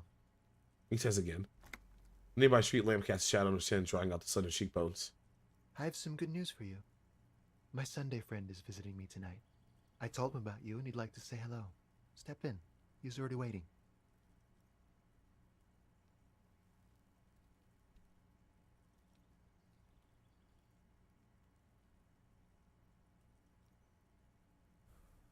By the way, I'm really digging the view here. Point to the city skyline. Mm-hmm. That's why I chose this place. Martinez is special, isn't it? Wait. Suddenly you are digging things? Lieutenant whispers to you, shaking his head. Shut up! Mind your business. Why would you want me to meet your friend? Me. You do. Very well. I'll talk to him, but first I want to talk to you. I have so many questions. That's nice, but I don't have anything to tell you. It's my friend you're looking for, not me. He takes another drag of his unfiltered cigarette and looks around. It's getting dark, and the neighboring windows have lit up, one by one. Downstairs, a cat crosses the yard, disappearing into the bush. I noticed that cat disappearing into the bush. Besides, I've got to run. Why? Where are you going? I want to see more of your chest. Your bloody chest. Hey, look, the time in the game is almost the time in real time. He's going to leave you alone again. That's sad. Oh, I love you. Something tells you you're never going to talk to an individual this cool or mysterious ever again. But I just found you again. Just look at it. It's a beautiful night. Who's going to stay in on a night like this? Only if you promise that we'll talk again. It's important. Something flutters in the corner of the lieutenant's mouth as you're saying those words. What is he smiling? He thinks I like him? We'll talk. Just not tonight. Brushing his hand through his hair. Take care, alright? Damn, I leveled up again? I'm fucking out here!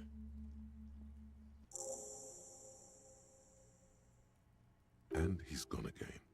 Looks like it's becoming a theme for him.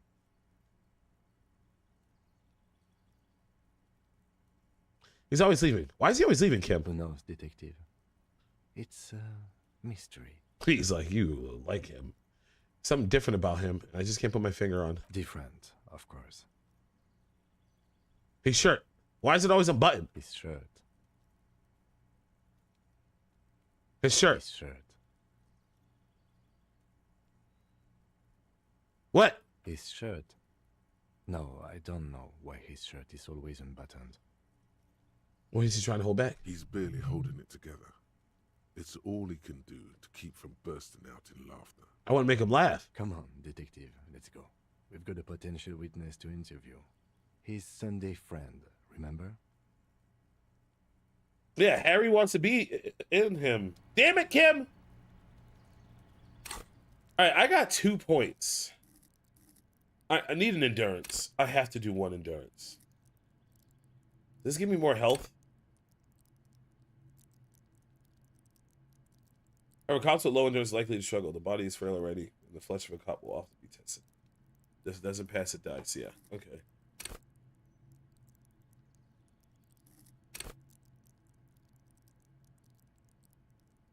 Low pain threshold, however, you will suffer too easily. Even a slap from a teenager will make you whine and complain. We're gonna do 1 endurance. And then I think Kuno needed empathy. Maybe we'll save the other one for Kuno. But I still got 1 point.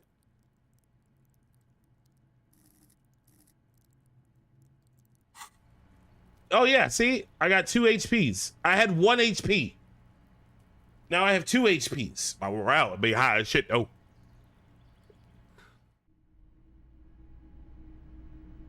Who the Quarterly Business Magazine. Here's a canopy bed made of metal. Governmental issues take me all over every show, as you can see. Cimarron conical hat.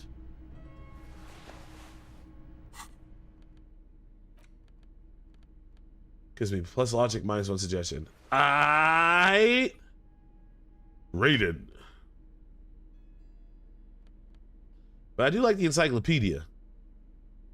This tiny cone-shaped hat looks like a beacon of Sumerian wisdom. Struts sticking up like antenna. Thank God you can't really see people's reactions when they see you strolling around in this incredibly insensitive headpiece.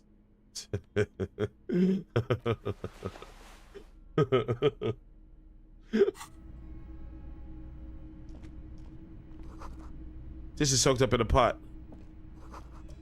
An empty ashtray.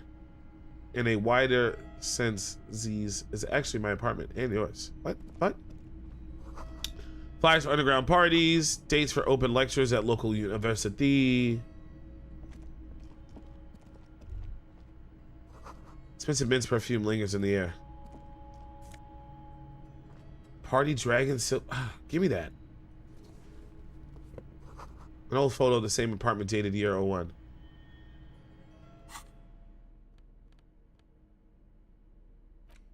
This sleazy, silky bathing robe in vibrant blues features a roaring dragon on its front, ready to take off into the night. A red belt has been provided for fastening. It's culturally insensitive, but only for people who are not from Seoul. The real Soyalites probably don't care. Oh, I look like a whore.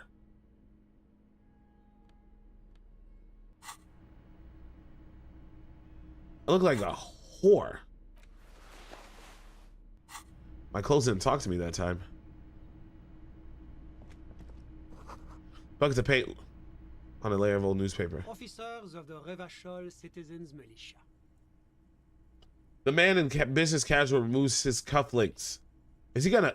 You shouldn't be seeing him in an intimate setting. For some reason, you feel this man is your superior. Sir! Superior, but he's not in the command chain. His hands are clean and well manicured. This is a man who knows the importance of appearances. My name is Charles Vildrouin, and I am an official with the coalition government. I work for the Institute of Price Stabilité on assignment from Sur la Clé. Villadouring? I heard you talking to my friend outside. Very good. Super. I am here to assist you in any way possible. Ask me about the hanging. Hanging? No, first ask an innocuous personal question to get the interview off on the right foot. Ooh. Yes, make it clear you're the one setting the terms here.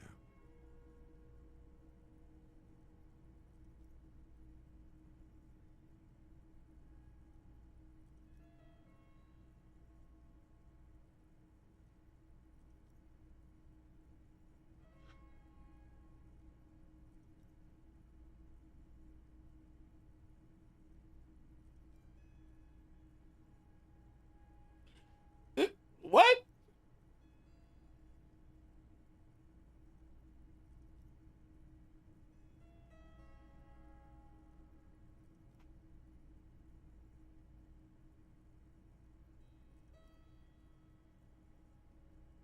I'm messing about the hat. I got it from the head of the Samaran delegation on my trip to Lomantang. It's made from a special charcoal-colored bamboo. It's an emblem of the formal normalization of our diplomatic relations. Oh, I took it. He's alluding to the decade-long war of independence, while deftly brushing aside the complex causes behind the conflict. Okay. That's really all I can tell you about it. He forms a little rooftop with his fingers. Maybe like this. Maybe like a little rooftop. Steeple. This is my steeple. That didn't work at all. The lieutenant takes out his notebook and nods to you to proceed.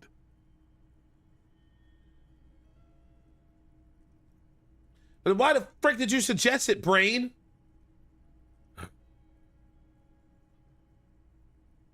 What's an official like you doing in Martinique? The coalition is only looking out for the price stability.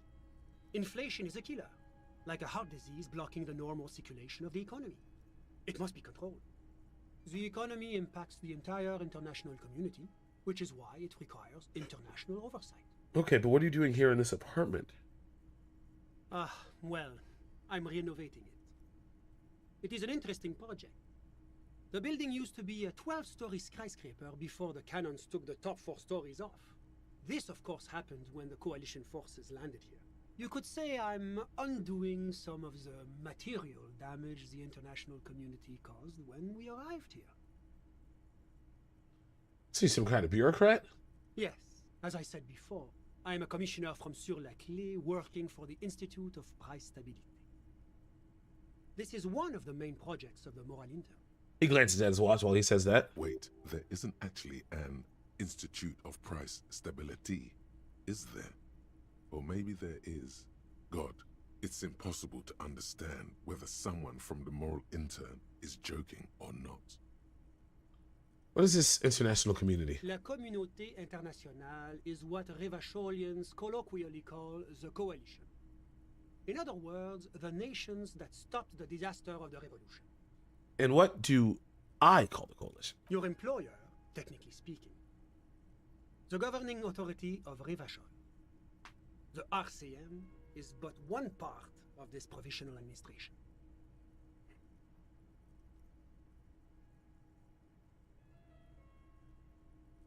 What is the price stability? It is the most important thing. That doesn't tell me anything. It's the central goal of any sound monetary policy. Maintaining the price stability is essential to maintaining high levels of economic activity, which is essential for maintaining high levels of employment. Oh, oui. Which is essential for maintaining the social stability. Social stability, yeah.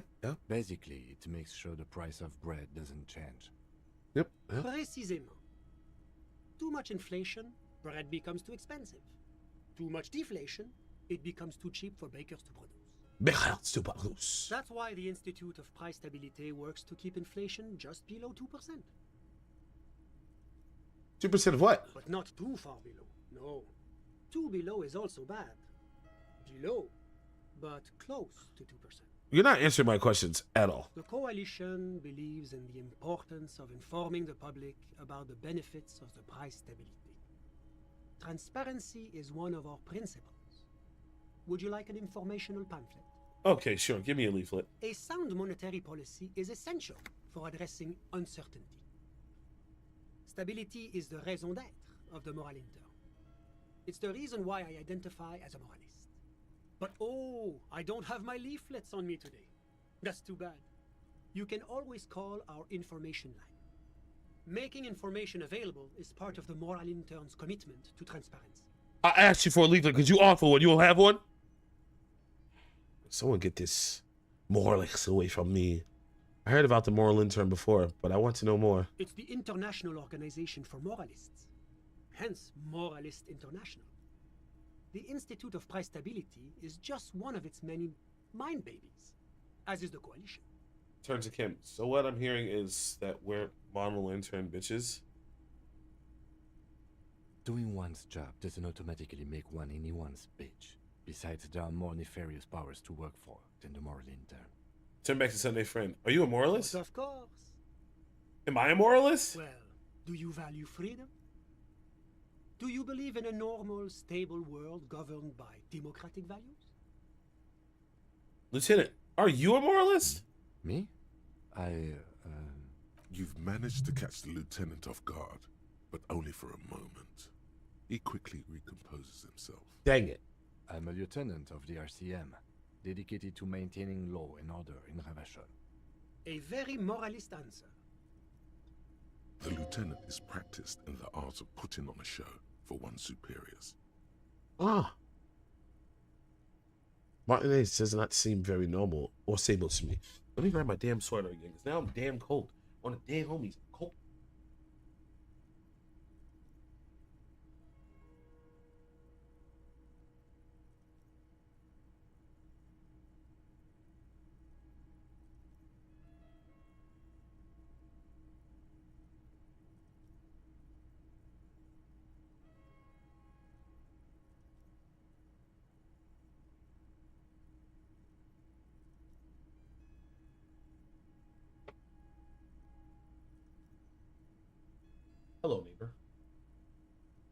It's a beautiful day in the neighborhood, a beautiful day in the neighborhood. Won't you be mine?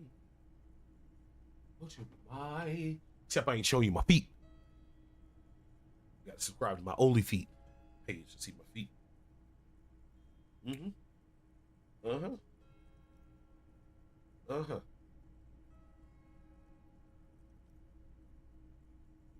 First 5 people to subscribe get free feet pics. All right. Here we go. But what is a normal stable world? The Occident is part of the normal world. Oranje, sur la clé. Martinez does not seem to be very normal or stable to me. Martinez? No. Martinez is something else. What about the rest of Revachol? Is it part of a normal world? Revachol is generally difficult. It's led by an interim government, which means it hasn't yet achieved full democracy. Damn, we only got 4 slots left. Alex subscribed. She gonna get a foot pic. I'm gonna send it to her right now. Feet pic for Alex. It's a beautiful day in the neighborhood. Hold on, here it comes. Where's my flash at?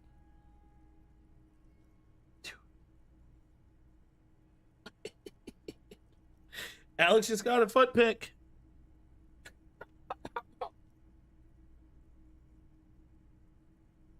But they are working towards it. You're all doing very well here, relatively speaking. He gives you an approving nod. Moralism is the ideology of foreign occupiers. Revachol must be governed by Revacholians.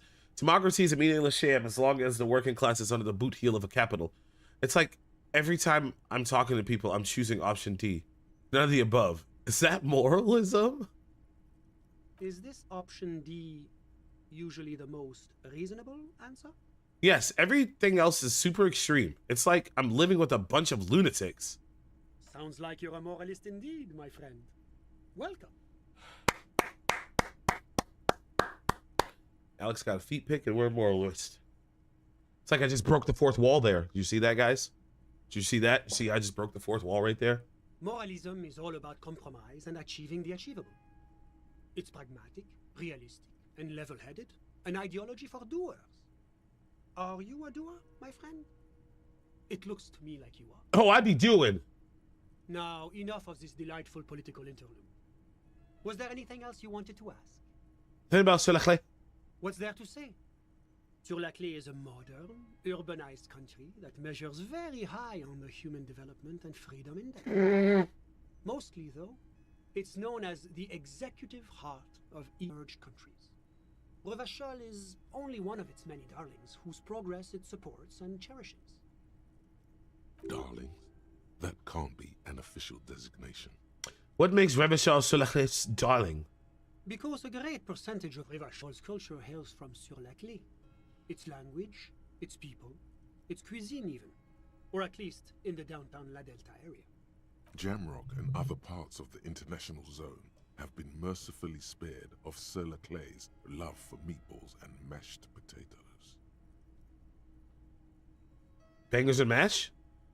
Tell me about Oranje. Oranje is an exemplary nation who, as a core member of EPIS, contributes 28% of our annual budget. Next to Sur-la-Clé, Oranje is probably the most prominent member of the international community. Yeah, what he said.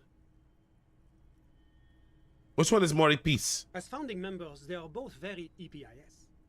Oranje carries a lot of political weight, while Sur-la-Clé takes care of the business side of things. Sur-la-Clé hosts the headquarters of the major EPIS institution. In the Sur-la-Clé. Okay, but outside of the EPIS, what is Oranje? Oranje's economy is one of the most advanced in the world. It has successfully transitioned from heavy industry to advanced services and generally acts as an engine for sustainable change in the international community. But that didn't tell you anything about Oranje. You literally didn't. You just talk like a normal person? About what? About Oranje. Just tell me what it's like there. Oh, it's very urban and very well organized. Their streets are clean, their horse cars run on time, the people are polite and efficient. Like I said, they are an example for less emerged nations to follow. Enough business. Let's talk about something else. Whatever you wish, officer. You actually witnessed the lynching? I'm sorry to say I did, officer. Turn to the lieutenant. This is just the break we've been looking for.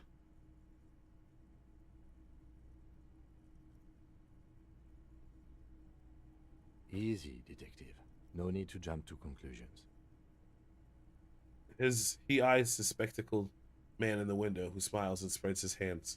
Start from the beginning if you don't mind. Officer, it's very difficult to describe what I saw that night. It was so surreal to me, like in a play. What do you mean, like in a play? He was scribbling down his notes. It was just so strange. I love you. Have a good night. Comprehend what was happening. Have a good night, babies. I'll see you later. You go to sleep now. I slept all day and I'm ready to go back to sleep some point today. I was on the balcony when it happened, getting some fresh air. I remember that first they came in, carrying what looked like a body. And then I saw all the surrounding windows go dead, one by one.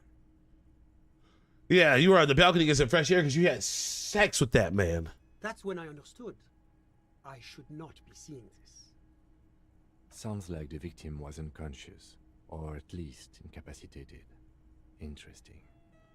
Who are they? Can you describe them? I couldn't see their faces well, and there were quite a few of them. But they were very loud and very Martinez. He pauses, looking for the right wording. Let's just say that the laboring classes can get rather expressive with their profanity. Mm-hmm. How many of them were there? I couldn't tell you exactly. Less than 10.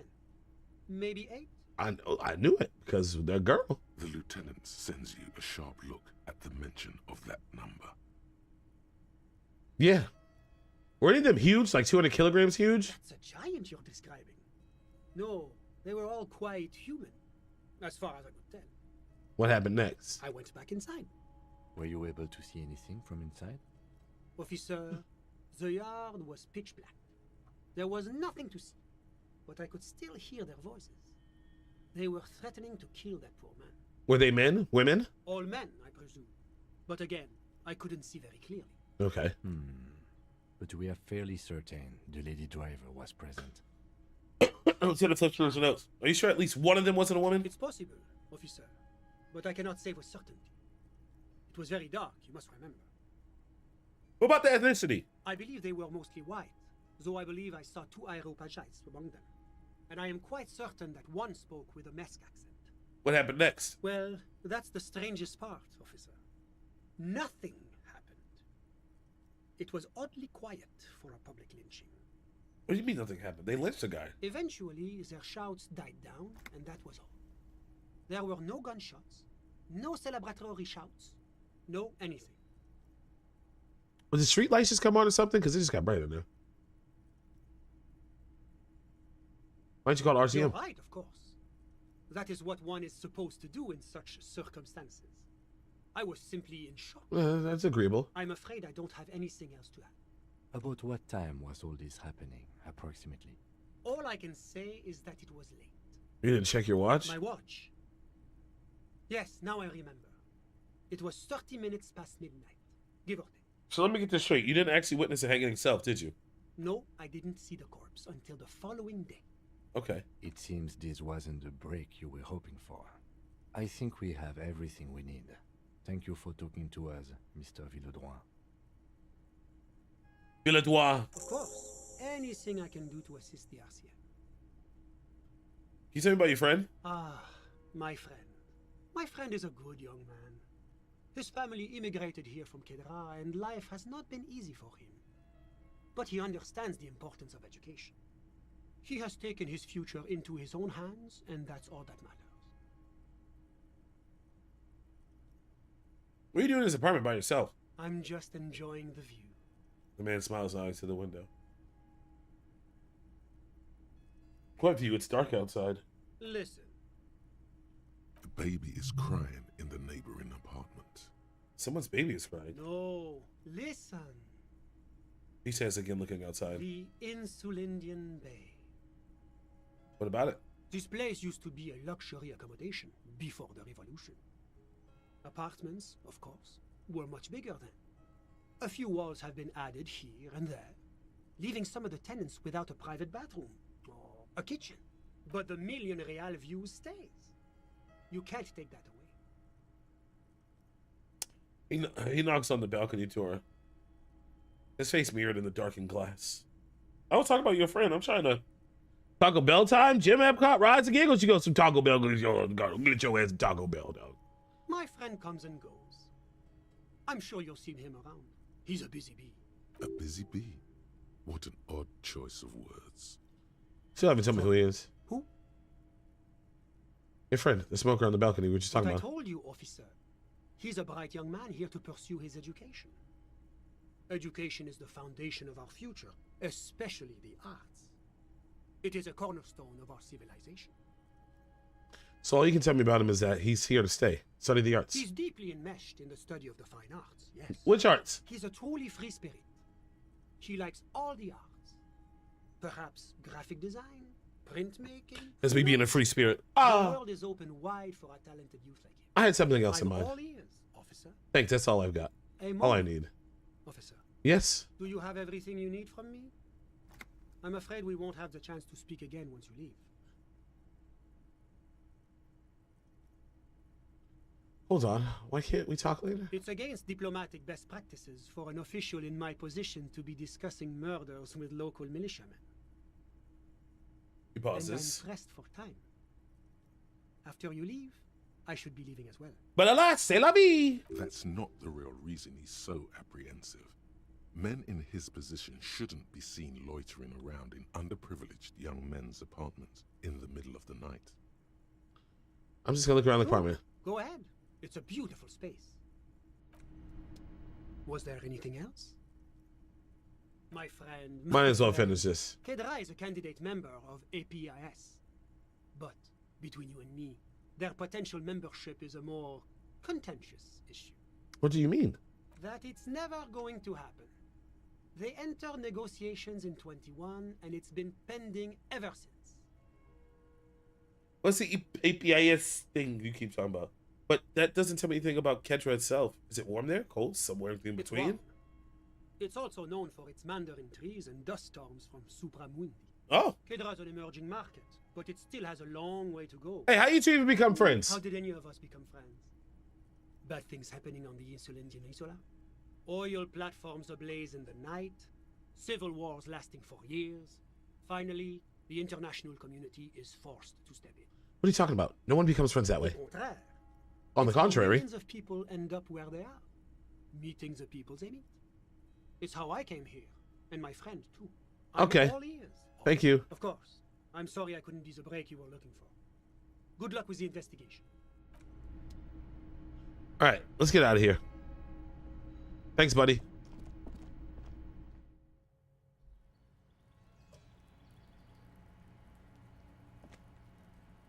Yes?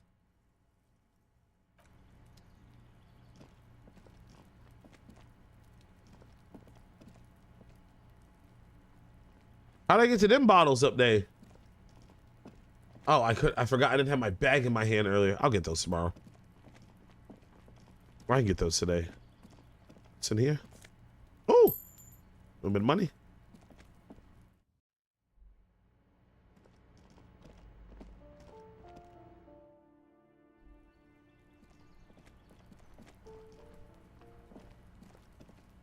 Can I go in there now? Oops. Well, we're already in here. Give me that shit. Small suitcase full of clothes. Guess they're staying over? Yeah, we in here now, dog. Book titled The Hidden World of Walking Sticks lies open. You can almost feel the warmth of the red sun on the flag. This is the flag of Revachol, the suzerainty. What's with the sun? This isn't just one sun, but there are little suns dancing around the big sun. This is the sevenfold sun miracle. What's the sevenfold sun miracle? It's an optical atmospheric anomaly the first settlers saw. Happens in cold weather. 6 small suns around the big one. This complex halo phenomena is how old Revachol got its flag. Oh? It is but one of the many strange optic atmospheric phenomena of this wondrous archipelago. You're sure you once saw sundogs in your youth and blue flares? Lieutenant, the old flag of the Caesarean. Mm-hmm. The tenant is an old-fashioned guy. By old-fashioned, he means very right-wing. Don't bow to the flag. The flag doesn't seem to mind. It's just a colorful fabric with a sun sewn onto it. Like all feudal flags, it looks like a children's drawing. End the thought. Give me that. Whoever lies here admires fair-haired fantasy heroes with big muscles. A row of mugs sits on the shelf. Each one depicts a human figure. A dark-skinned woman grinning amidst mysterious symbols. A broad-shouldered man shoveling potatoes, and others. A little ring. Though cheerful, the images on the ceramic make you vaguely uncomfortable. The images betray a lack of interest in human beings. They are merely unflattering caricatures. What do you mean uncomfortable? The owner of these mugs doesn't like people of other ethnicities very much. Typical asshole. This person is unhappy. The lieutenant picks up one of the mugs, then puts it back down with a look of disdain. Oh, it's the racism. I'm beginning to feel better about breaking into this man's apartment. Whip out your yellow man mug and compare. Yes, your broken mug friend would feel very much at home here. The same humor, the same mocking lines. He's a racist. There's the missing tin soldier. Whoever lives here might have used the Whirling's container to dump his trash. And now they've drawn the ire of the Union. The plot thickens, as they say. Oh, it does. An interesting little clue. Let's see where this goes. Clues have a way of magically connecting to other clues down the road. Okay. Perhaps you should break into apartments more often. Do we think it's the same person who put the dead man's clothes into the trash? Who knows? I'm not expecting too much from this clothes in the trash lead either way. It might turn out to be some random local matter, but still, a nice coincidence. I'm out here. You could ask Everard who this person is once you're done here. Okay. Thought? Smell of disinfectant in the room. Smells like chemicals. Smells like chemicals. Chemicals. I got a new shirt. Alright, let's do this autopsy. And then we'll be done for today. Plus one logic. That's good logic. Good logic. Good logic. What's my conceptualization at? It'll drop down to one. Maybe logic 5.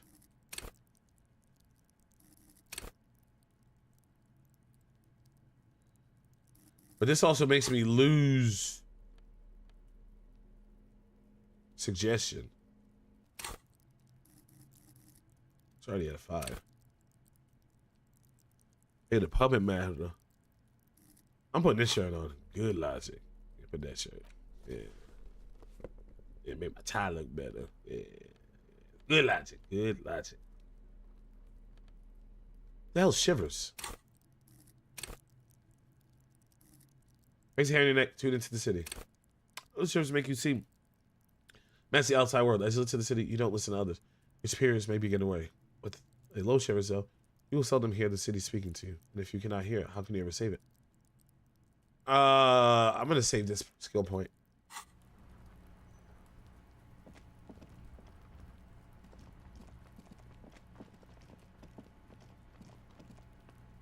Boo, you little shit! Trying to sneak up on me again?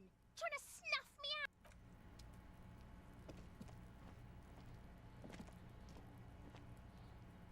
What you just press it once and I walk all the way there. Come on, game, you know the path. You know where I need to go.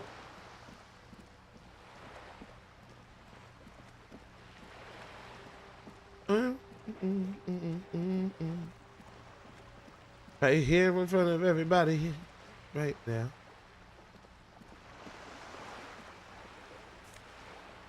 Money, money, money, money, money, money, money, money, money.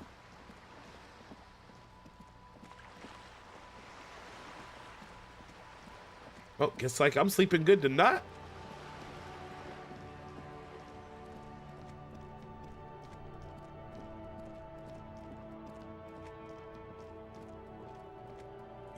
set of tire tracks in the brown. Oh, visual calculus. Let's get it. Let's get this red. Green. The Nice. tire tracks were left here by an unknown event that took place some days ago.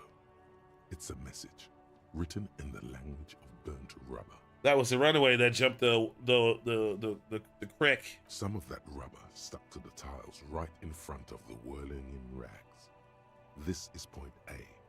The driver started there and then accelerated straight into the fence, left a hole big enough for the Franco-Nigerian cavalry, according to the cafeteria manager. Why that pang of guilt again?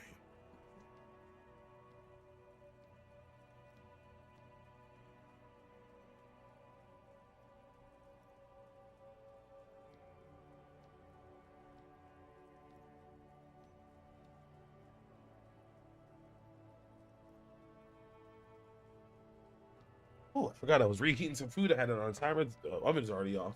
Toaster oven's off, but the food is on. I was like, why does it smell like food cooking?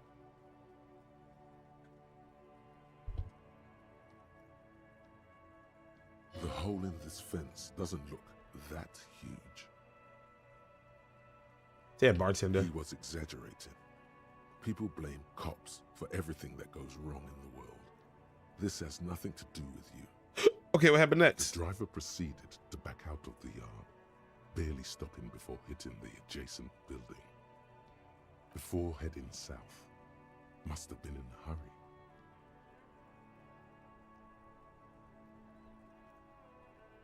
This is the point of departure that the vehicle crashed to the Sumerian butter sign. That's plausible. A similar reckless abandon seems to be in evidence. A car drove through the fence? You are correct. This is a rather motor carriage-friendly city. Somehow that makes you feel scared. You don't know why. Is this connected to the case? I'm not sure. There are plenty of traffic accidents waiting to happen in Martinez. With the jam right here on the roundabout, I would keep them separate. You could follow the track south. There seems to be a canal there. I think I got it. Cool. We already figured that out before. All right, let's finish this autopsy. Field study. The rotting man lies on his side with his eyes looking straight through you. His body is supine and open to intrusion by autopsy. The lieutenant adjusts his glasses and takes a deep. Forgot I put on my rubber gloves. I'm touching this dead body. Now I'm ready. Now I'm ready for investigation. The rotting man. The lieutenant adjusts his glasses and takes a deep breath. First, what exactly is a field autopsy? Come on, officer. You know what a field autopsy is. You've done 100 of them. What you do know is, at 18.9 kilometers, the dormant shield volcano, Corpus Mundi, is the world's highest summit, and the failure of the 38 single, Epui Descent, to crack the top 20 was the death knell of disco. But what a field autopsy is, you have no idea. Let's get in there. There truly is a time for everything, even for yellow gardening gloves. However, they are lacking hygienically. I suggest you get in there in limited capacity. All right. I'll ask you when I need you to. For the most part, maybe I should handle the contact and you take notes? We just fill this in, right? Show them the red field autopsy form in your ledger? That's right. Okay. You knew it because you inspected your ledger. The lieutenant is relieved you know the protocol. Open your ledger to field autopsy form. The dead man stares in silence as you crack open the ledger. The bright red paper is covered in boxes and lists, describing the condition of his skin and organs in 3 parts. Above those, an 11-field info form needs filling out first. It begins with... Begin. That's you. Right initials. H. Happy Dirt Bay. The corpse is indifferent to your scribblings. Just lies there. The next box says... Coroner's case? No? Number? KK57-0803.0815.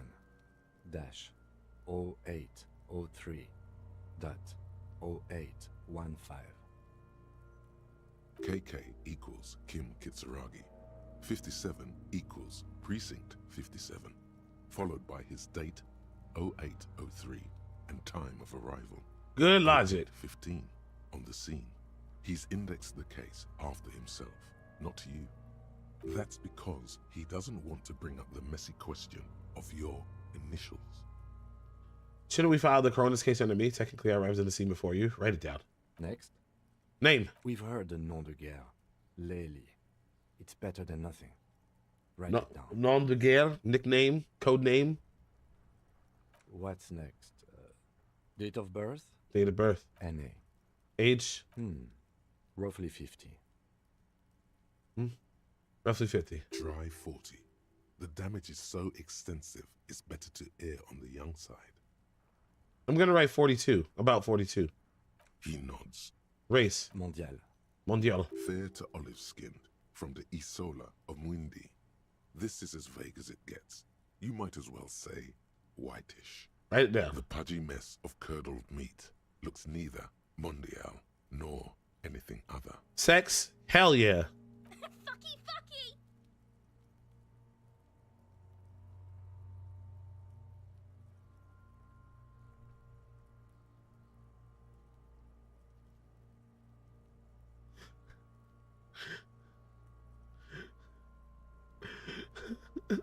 Male.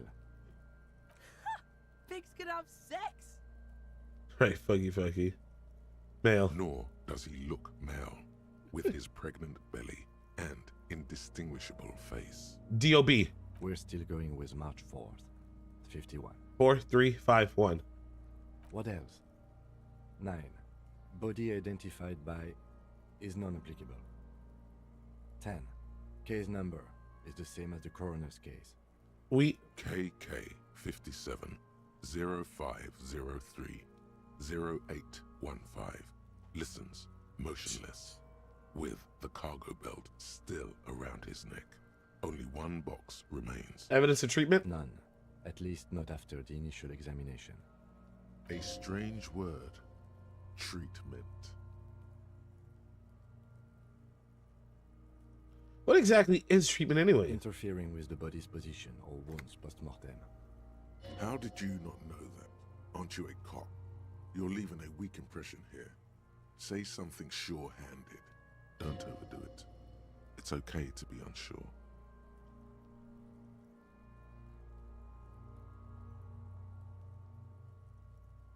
I agree. Lividity pointed to a lynching. Then again, the right lividity is easy to produce if you know what you're doing.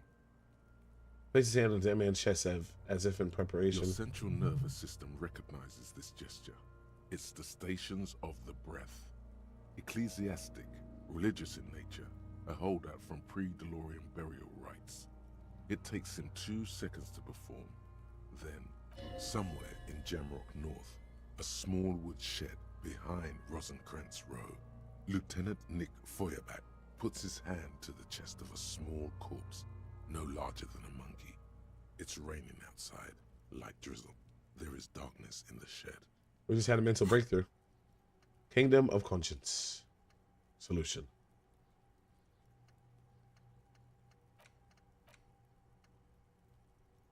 Why is he reading the solution?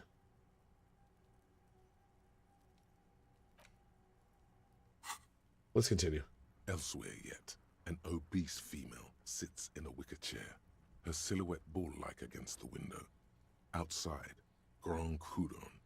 The day is turning dim for Sergeant Mac Dawson. Hand extended, he approaches, to make sure she is dead more than anything else. And so, all across Jamrock, Coal City, GRIH, 42 deceased persons found today.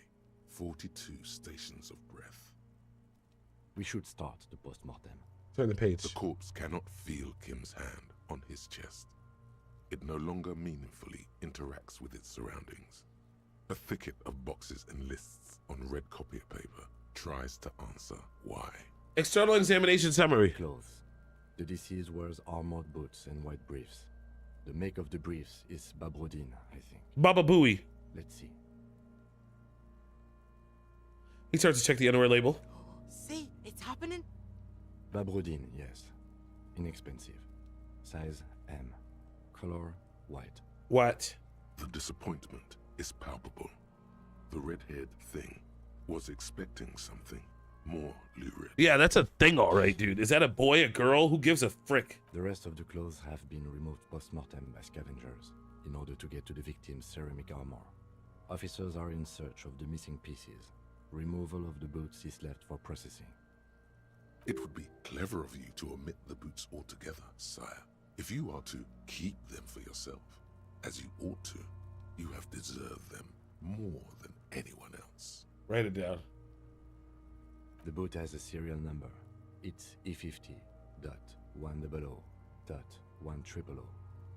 The lines between the plates are in the shape of the alpha numerical. The number is purposefully concealed by the design. Yep, write it Let's down. choose. You see, it's a piece planted on either side of the body. The upper torso is covered in a single, continuous tattoo, resembling a map of the night sky. It reaches from the right shoulder to the heart. The ink is blue and white. The assistant has a color photograph of the markings, to be added to the case files as document A1. The photo is taken on the scene, using a Trigat Mini. A1 since day one, baby, you know what I'm saying? Shit. The deceased has a belt for airlifting cargo around his neck, tied with a hangman's knot. Color, yellow. Length, 3 meters. There is a buckle on the other end. Write it down. Well-nourished, athletically built, measuring 1.8 meters. Generally consistent with age 42. Preservation is good. Ambient temperature, below freezing. Write it down. Body hair is light brown. Distribution is consistent with age. The deceased had male pattern baldness. Hair is combed back, short. Touch the corpse's hair before moving on. Why would I do that?